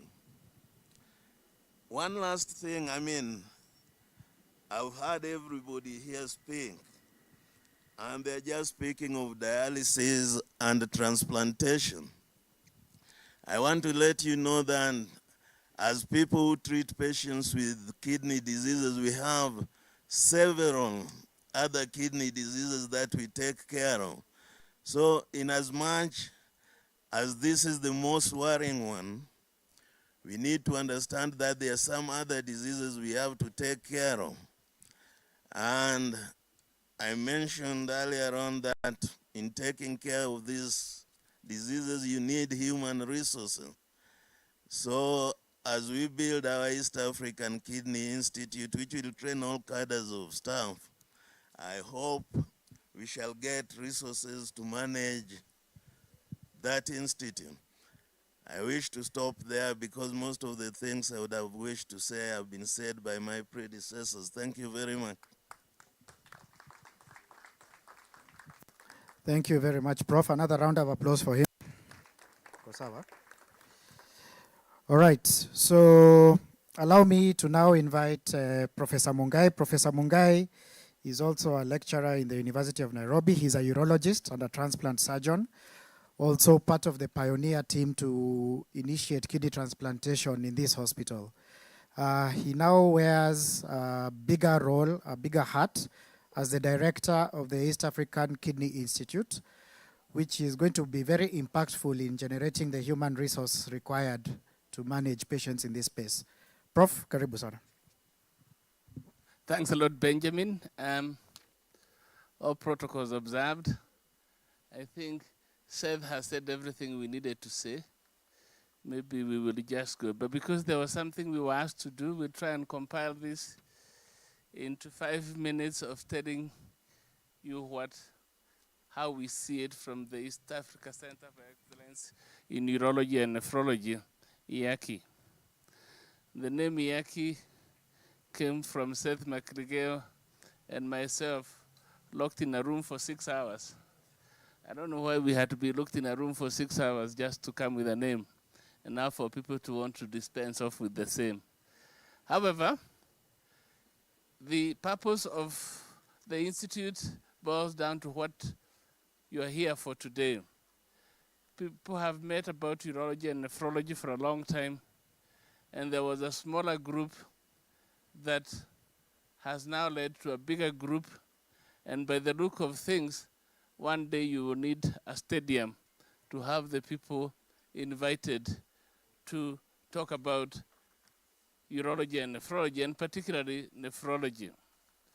Nephrology tends to swallow urology, but urology tends to raise its head. So we are never lost. Now, today's theme is equity. Not Equity Bank, but equity to what we do. And there's nothing as difficult to achieve as equity. Equity does not mean equality. It just means what you have has been shared in a way that somebody gets what is due for them.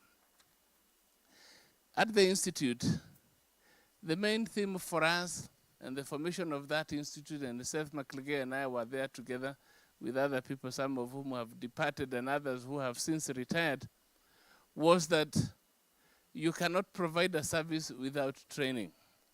And if you are too good in providing your service that you can't train, then you're not good at all.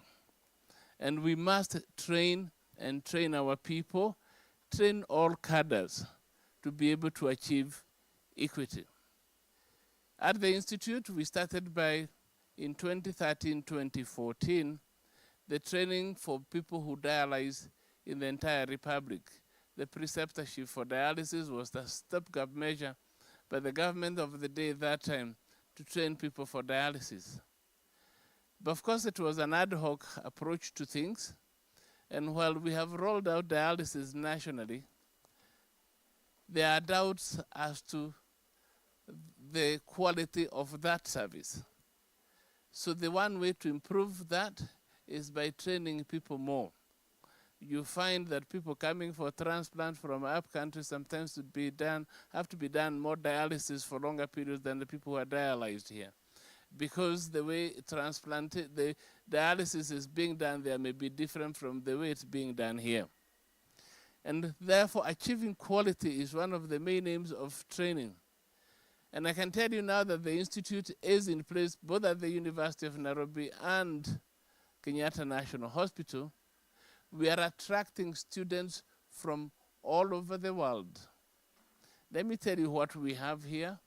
We are training nephrologists at about 4 per year. We are training nurses. The renal nurses program has been running for some time now. First it was in KNH, then at the Institute, then back to KNH, and now KMTC, which is a major stakeholder in the East Africa Kidney Institute. We shall have KMTC provide most of those diploma level trainings for provision of services, particularly in nephrology, rolling out dialysis. So ask yourself, if you are dialyzing in Kakamega, and Kakamega is a big county, probably as big as Nairobi, and you go into kidney failure and you start dialyzing. I'd like Nancy to tell me at what point, Nancy Wangombe is our transplant coordinator, if she's here, At what point will the person doing dialysis for you in Kakamega tell you that transplant is a better option? You may never even be told that transplant is a better option. That's a challenge, because in educating our people there, we are very happy to dialyze them, and we dialyze them. I was asking a physician the other day, because they don't keep tab on these things. If you're on dialysis for 10 years, what is the chance if you started dialysis today and you stay on dialysis till the year 2034? Bwana Wambogo, what are the chances that you'll be alive in 2034? It's a very remote chance. You remain, but the majority of the people will have succumbed. What about if you had a transplant like my friend John? You'd still be coming to tell us a story for most of the time. So it's very important about quality. So we are training nephrologists, we are training nurses. That's the level at which we have reached. We are also training urologists. When I came back from training in this country in 1996, we had 4 urologists. Now, the last time I counted, we had 84 urologists. And our Department of Urology is training up to 10 urologists per year. So with 10 urologists, we also hope that we can raise the bench for nephrologists. And if nephrology has 2 training levels we have in the Institute, we have the ISN program and the fellowship program. The ISN program has become very attractive, and I don't know what to do with all the students who are applying to come and work there from outside this country. This is what makes Kenya great. That out of this small idea from Makligewe and others who've departed like Abdallah, we now have a program that is, believe me, loved by people who are outside this country. What has surprised me, of all places, the place where we used to send most of our patients, India, I have applicants who want to come and learn nephrology and urology in this country. I have applications to that effect. So that means that we are moving forward, and we've done a lot. The institute, my project manager is here, tells me is going to open in the next few months. We have said this for many years. The months never end, but Dr. Ajuk has probably said it's going to open. He's the one who holds the key to opening. So if he comes here, tell him you want the institute ready next week. Because without that institute, which is a 250-bed unit that will provide training and service and research, I can tell you for our part, we have provided what it takes to do research. Research, and again, Dr. Ajuk is holding some money, has opened. What I've done myself, I've brought in a $12 million research project for the institute. If everybody lands and brings $12 million and we have 20 of us, we probably may bring more money than we need to borrow from the government. So we may not always ask the government to provide us. What about our patients? Our patients are slightly disadvantaged. As good as we are in what we do, our patients don't get sufficient information, both in urology and nephrology. We were trying to go things in a multidisciplinary approach so that we give our patients the best. But now, I don't know what NHIF feels that a lot of its patients are on a permanent dialysis program without an end in sight. If you're in Nairobi, you're advantaged, you will learn and know what to do. But we need to advocate for that. We need some training money, some little training money from NHIF to make sure that people access the training, the research, and quality service that we do.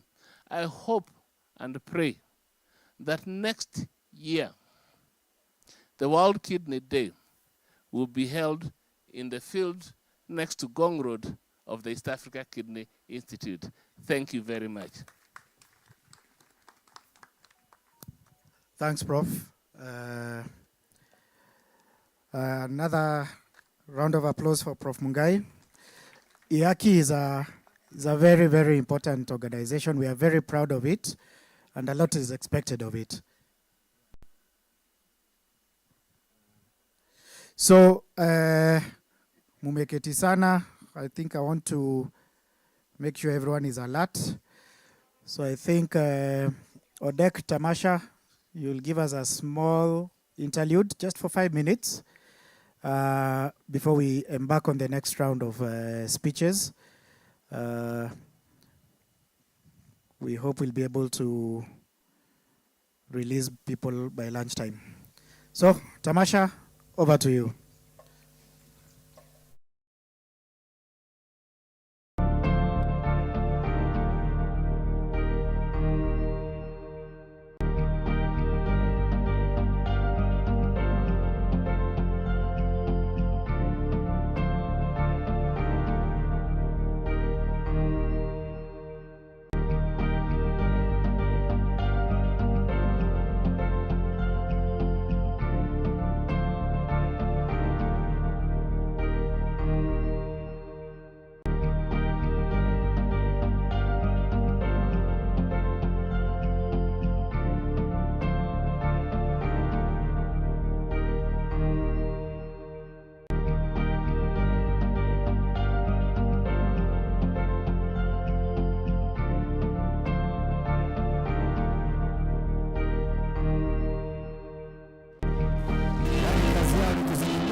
Watasema ya kwako wasahau ya kwao.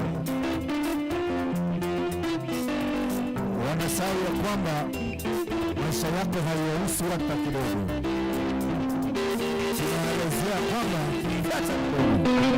Matamshi yako rafiki hayakunipendeza. Matamshi yako rafiki hayakunipendeza. Sikudhani kama ungeweza kuyaposti hayo. Sikudhani kama ungeweza kuyatutia hayo. Sikutiri mimi nimekupangia. Utakwenda utabaki na wako uwezo.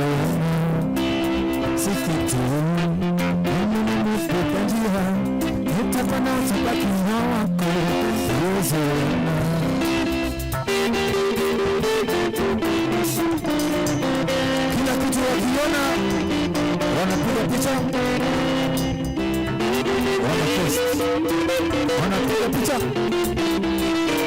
wanapost. Ukiwa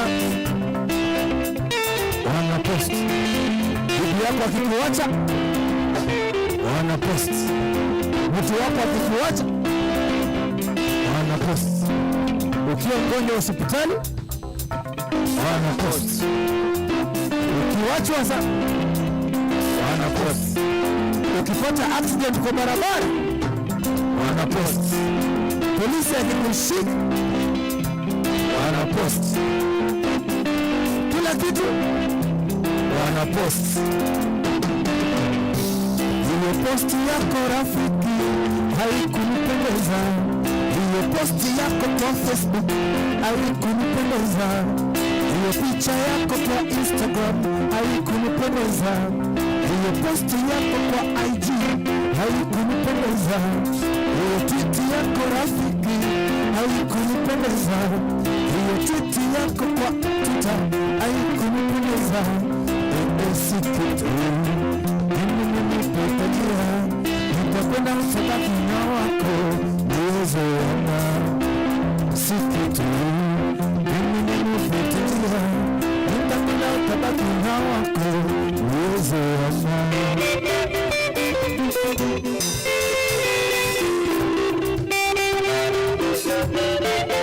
Wacha maneno yako, tunaambia wachana nayo.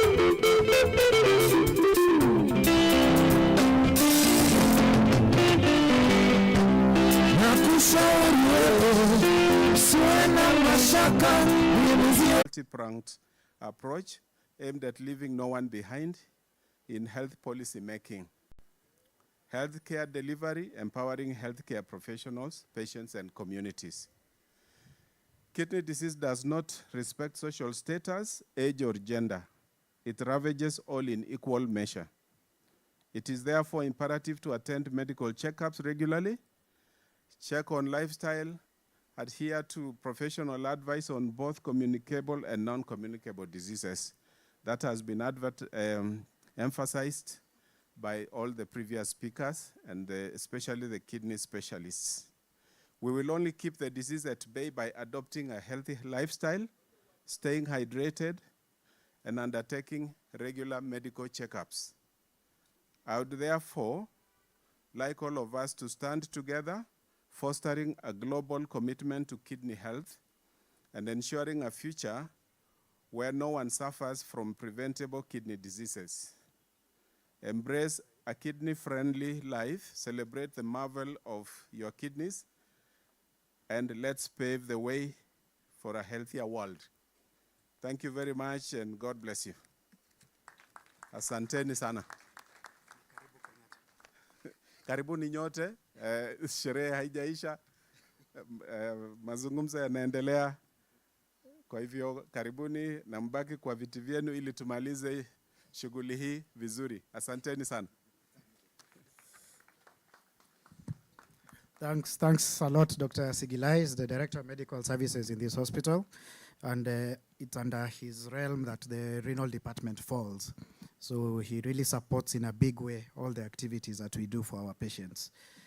Now, allow me to now invite the CEO of the Kenya National Blood Transfusion and Transplant Services. Okay, so this is a very, very important organization. The patients will really want to hear what he has to say. This is the organization that will take transplantation to the next level. You heard our patient representative, Henry, talking about expanding the donor pool and taking advantage of non-related donors and people who are even deceased. That's where the rest of the world is, and Kenya does not want to be left behind. And this organization is going to champion that cause. So it needs all our support, and I'm sure it's in the very good hands of Dr. Wakwabubi, who is here to share what his vision is, where they are in that journey. And he's come with his whole team, but I think once the CEO is here, ametosha. Dr. Wakwabubi, karibu sana. Thank you, Dr. Wambugu. To our guests, our patients, the donors, our teachers, colleagues from the Ministry of Health, the President of Kenya Renal Association, Dr. Wala, Professor Magiligeo, Director of IACI, Professor Mungai, Head of NCD, Minister of Health, Dr. Kacheka, all protocols observed. Good afternoon. Good afternoon again. Yeah. Ladies and gentlemen, as we gather here on World Kidney Day under the theme of Kidney for All, advancing equitable access to care and optimal medication practice, it is a privilege to address you on behalf of the Kenya Blood Transfusion and Transplant Services.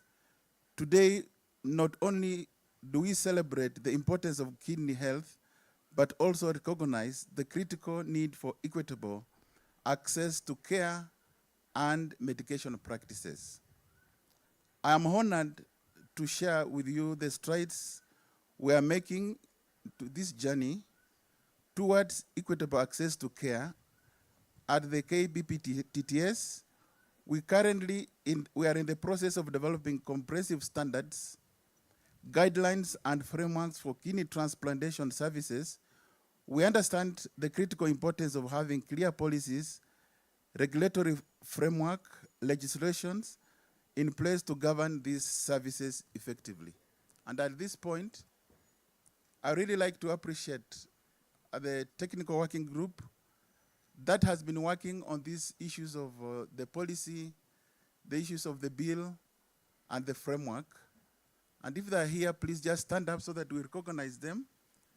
And Dr. Wambuku is actually one of them. Please just stand up so that we just recognize the work that you have done. Dr. Evelyn is there. Nancy is there. The team is big. Thank you, Dr. Ngik is there. This team has worked so hard. They have been so dedicated. I've never seen doctors who have been dedicated like these ones. We have been having meeting as early as 7 a.m. and they all meet and they don't fail. And to this, I'd like to say, to report to you all, that at this juncture, we have effectively managed to at least put in place a policy which is actually in the pipeline for it now to be approved. This has been the effort of this dedicated team who have done all that they can to make sure that this policy is in place. To add on the same, they have worked so hard, and there is already a bill on the same. This bill is going to help us expand, because as you have been told from the previous speakers, there are so many patients who need kidney transplants, and relying only on the patient's relatives is going to be a tall order. In this, we have worked so hard to make sure that now there is a framework in place. Through that bill, if it will pass, we'll have what we call diseased organ donors. This is going to increase where we get the pool for donations for our patients.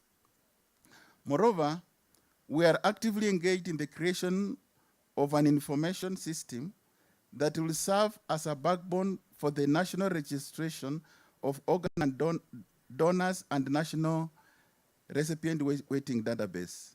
This system will streamline the process of matching donors with recipients, ensuring timely and efficient transplant procedures. Ladies and gentlemen, collaboration is key in our efforts, and we are working with stakeholders to develop a robust costing framework. This framework will ensure that Social Health Insurance Fund can adequately cover transplant services, both pre and post-transplant. In landscape of limited resources, it is essential to strategically leverage on financial capabilities to maximize the impact of these life-saving services. And to this, I'll also like to report that our team has worked together with NHIF, and actually they have come up with something, a draft, which we are going to work on to make sure that there will be access. Let me emphasize the symbiotic relationship between blood transfusion and transplant services. Transplant procedures inherently rely on the availability of safe and sufficient blood supply. By strengthening both sectors, we not only enhance the quality of care of our patients, but also optimize resource utilizations and efficiency. Ladies and gentlemen, today I call upon all stakeholders to join hands in this noble cause. Let us work together to break down barriers to care, to ensure that every Kenyan has access to life-saving treatments. Let us advocate for policies that prioritize kidney health and equitable access to care, and let us work together to create awareness about the importance of cells, tissues, and organ donations, saving lives and offering hope to those in need. There is a saying, prevention is better than cure. Renal disease is mostly due to our lifestyle. We urge all to eat healthy, to exercise, seek medical treatment on time, and live in a safe environment. And this juncture, when I was wearing this t-shirt, I realized that actually I'm ballooning. So kindly, all of us who are here, before we leave, please let us make sure that we pass there. We do the screening so that we know where we are. I'll be the first one. Please follow me. Lastly, early diagnosis through screening of renal disease, e.g. urine assessment, can reverse advancement of kidney disease and other organ disease. I urge all of you to be attending regular screening of kidney diseases. In conclusion, let us remember that our actions today will shape the future of kidney health in Kenya. Let us strive for excellence, compassion, and equality in all that we do. Together, we can build a healthier, more prosperous nation for generous generation to come. And as I finish, I really appreciate the management of Kenyatta National Hospital for allowing us to be here today. This is not the first time. They have always allowed us to be here to celebrate together with our patients. And I forgot to mention Kikonyo. Kikonyo, we have moved with him together. He has also been very passionate. So thank you, all of you, and may God bless you.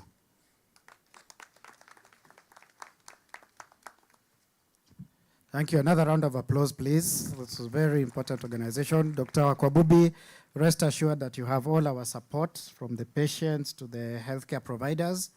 We are sure you will succeed and you will change the landscape of care available to our patients forever. So asante sana. Now, we are now nearing the climax of the event. And we want to hear now from the Ministry of Health. And they are led by a strong delegation, but to speak to us today is none other than the division head of the non-communicable diseases desk in the Ministry of Health. And remember, this is where kidney health rests within the ministry. And that is none other than Dr. Gladwell Gadecha. She has been with us the whole day. Asante sana daktari. She flagged off the walk, and she's here carrying the message from the Cabinet Secretary Health to tell us where the ministry sees kidney disease and the provision of health services around that area going in the future. Karibu sana daktari. Makofi. Thank you so much, Dr. Wambugu. I was trying to look for my delegation. I actually have the head of the kidney services at the ministry. Maybe he might come in later.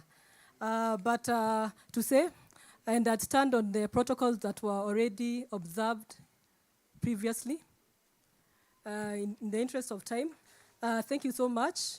I'm actually stepping in for the Deputy Director of Medical Services, Dr. Zainab Gura, who was at the car park, but as she was stepping out of the car, she got summoned that she needed to go to Parliament. And as you all know, those are summons you can't postpone. But nevertheless, whatever she's doing in Parliament is also making a case for kidney diseases. I also bear greetings from the CS of Health, Susan Nakumicha. With that, I also want to say that we've been listening to the previous speakers. We've listened to the challenges that they've brought up, ranging from the issue of access, the issue of financial protection, the issue of the registry. So the good thing is part of these challenges are being addressed by either the insurance funds that are coming to place, and by the Kidney Institute also, which we are getting a way of operationalizing that. I also want to thank the patient representatives, the kidney warriors. First of all, thank you for being brave enough to come and tell us your stories. Thank you for also being a voice for the other patients. And I'm also got encouraged by your grasp of things, that what is happening, what should be done. And also that was demonstrated clearly by the president of the Kenya Renal Association, Mr. Gikonyo. So that's one way of ensuring that things matters, kidney disease, are put at the table by being actively involved in the policies, in enacting anything that is going on in the ministry. And at this point, let me jump on to the CS speech. So it is my pleasure to participate in this year's World Kidney Celebration.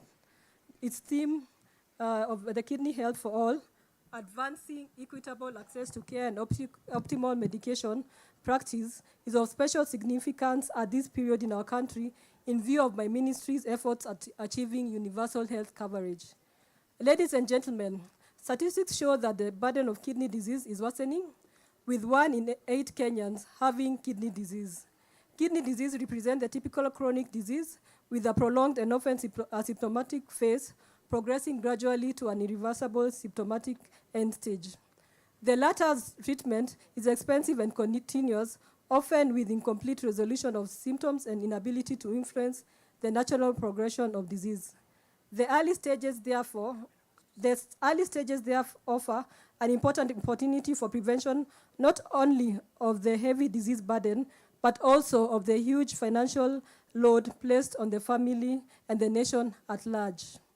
Consequently, it is paramount that equitable access to all individuals start at the very beginning of the disease progression. This can be achieved through innovative programs aimed at promoting good health and preventing kidney disease. Avoidance of risk factors for kidney disease, such as diabetes, hypertension, and obesity, is hence vital.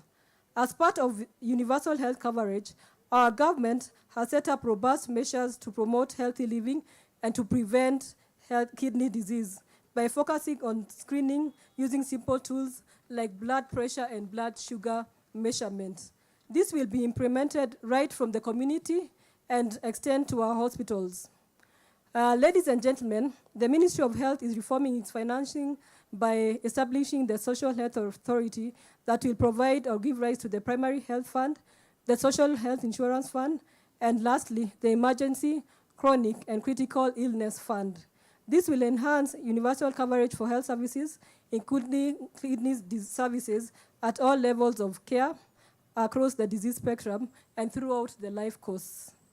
Ladies and gentlemen, at the more advanced level of kidney disease, screening programs, just as I've noted, will be augmented with diagnostic evaluations to determine the type and extent of the renal dysfunction.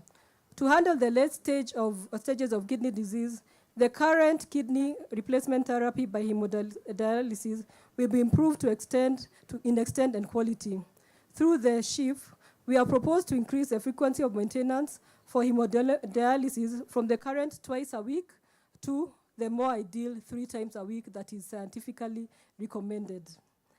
We also envisage to roll out a peritoneal dialysis program centered at the county in the level 5 and 4 hospital, hence increasing access and affordability of renal replacement services in this country, so in the spirit of devolution. My ministry has coordinated the setting up of several task forces looking at regulating and improving the practice of not only kidney transplantation, but also of other types of tissue and organ transplants in the country. So this was previously said by Dr. Wakwabubi. And for this to happen, there are several bills in the pipeline to provide a legal framework for ethical and safe donation, covering not only living donation, but also deceased donation. This will be a game changer in improving access to transplantation service, especially for kidney patients. By these measures, the distribution scope and reach of nephrology services in Kenya will be enhanced, enabling achievement of universal health coverage for kidney patient diseases. So in this, I urge us to all marshal our collective efforts to improve the well-being of kidney disease patients. The ministry will offer all the necessary support needed in order to achieve these goals. This will be done together with the county governments, the Ministry of Health, and this will be in form of support for training of medical workers in nephrology to improve their skills and to enhance better provision of care.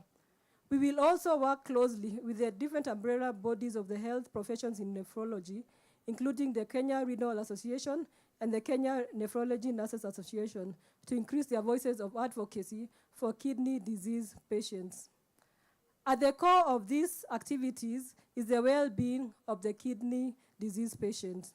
We are engaging with the kidney patient support groups led by the the Renal Patients Association of Kenya in all stages of policy development and in the enactment of law. Indeed, we aim to leave no one behind. In fact, we'll aim to leave no kidney behind. It is for this reason that we joined the renal fraternity in Kenya, led by the Kenya Renal Association, in celebrating this year's World Kidney Day. Indeed, it is truly a kidney health for all, advancing equitable access to care and optimal medication practices. Finally, I want to urge all of us present here today to assume our responsibility for our own health in preventing and managing kidney disease. Just as we were challenged before, let's all go for screening so that we know the status of our health. And we want to ensure that each one of us takes the initiative to check their blood pressure and blood sugar, be advocates of healthier lifestyles, and we also want to leverage on the media, and thank you for coming today, another platform so that we can advocate for kidney services. And we also need to advocate, most importantly, for all those who are vulnerable and all those who are already undergoing treatment services. With that, I want to end that and say asanteni sana, Mungu awabariki. Thank you.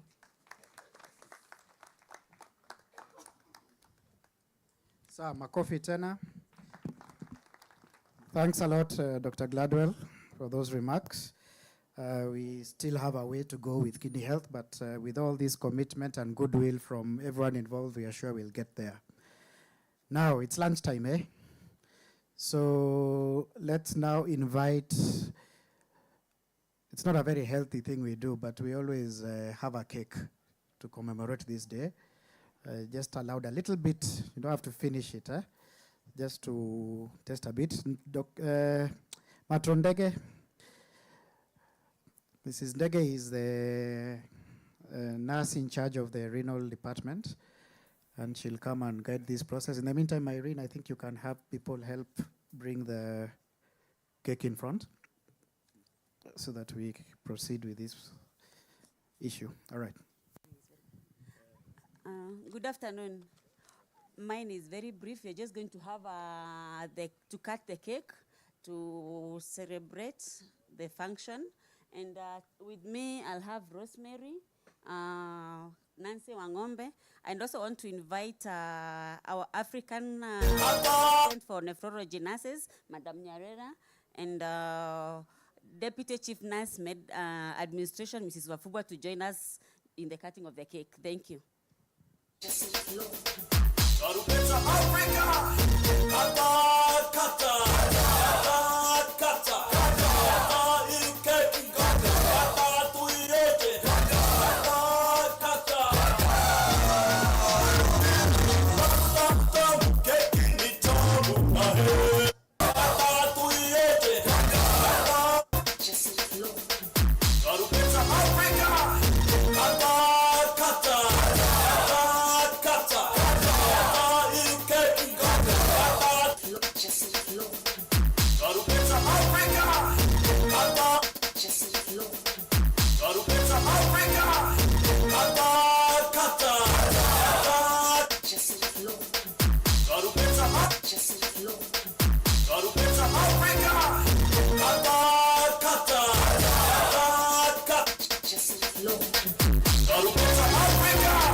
So I think as we are headed there now, the President Kenya Renal, Dr. Gladwell, please come this side, Dr. Sigilai, Prof. Mark, our patient representatives, and you can see our nutritionist keeping a careful eye at first.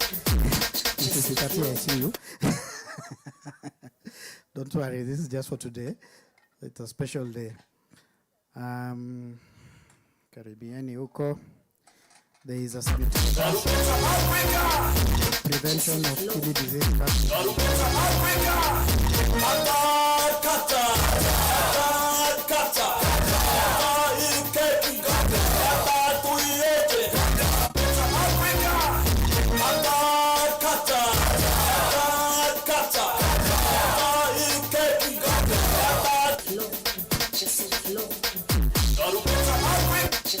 Okay.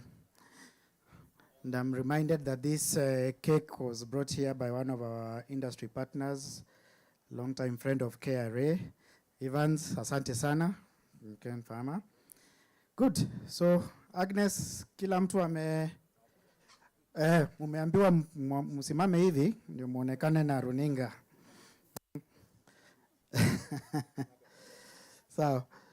So after sanitizing, we can proceed with the cake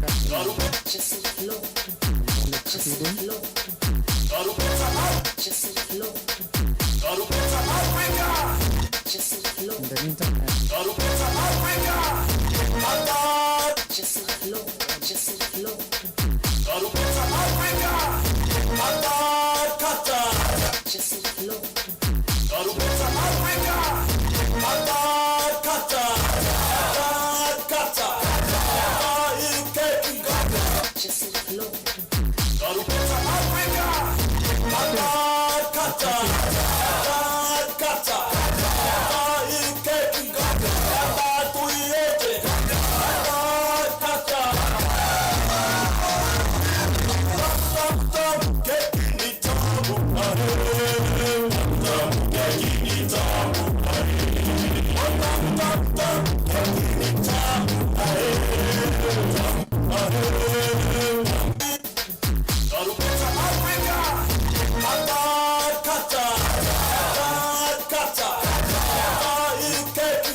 the cake distribution proceeds. I think it's we are getting towards the end.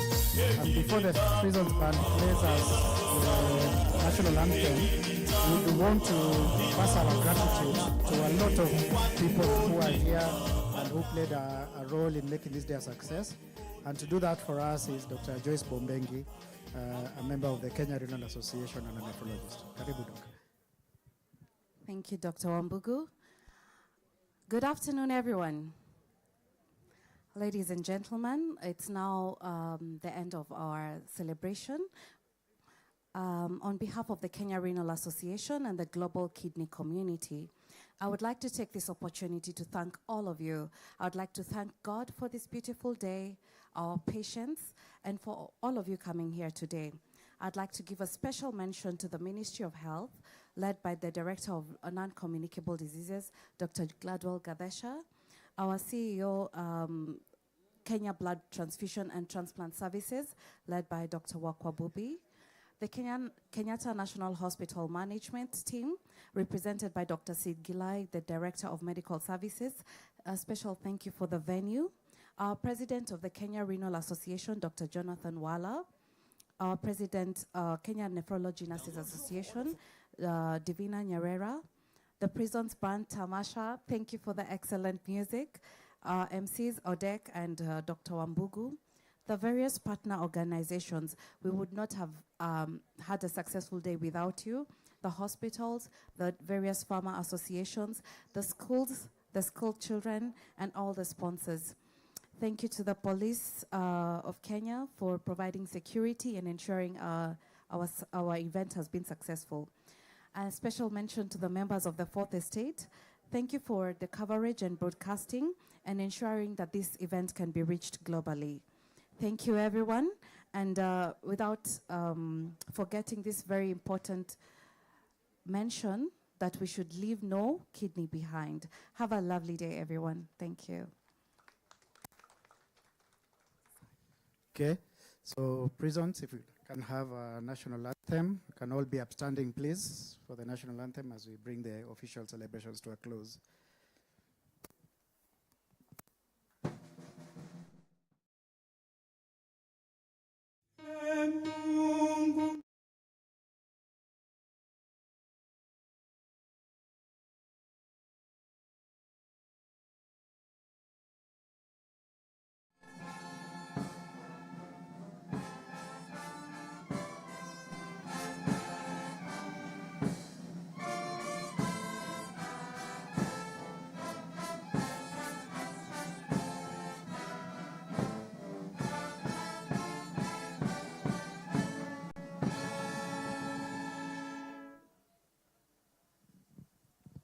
The song for this legend. We dedicate this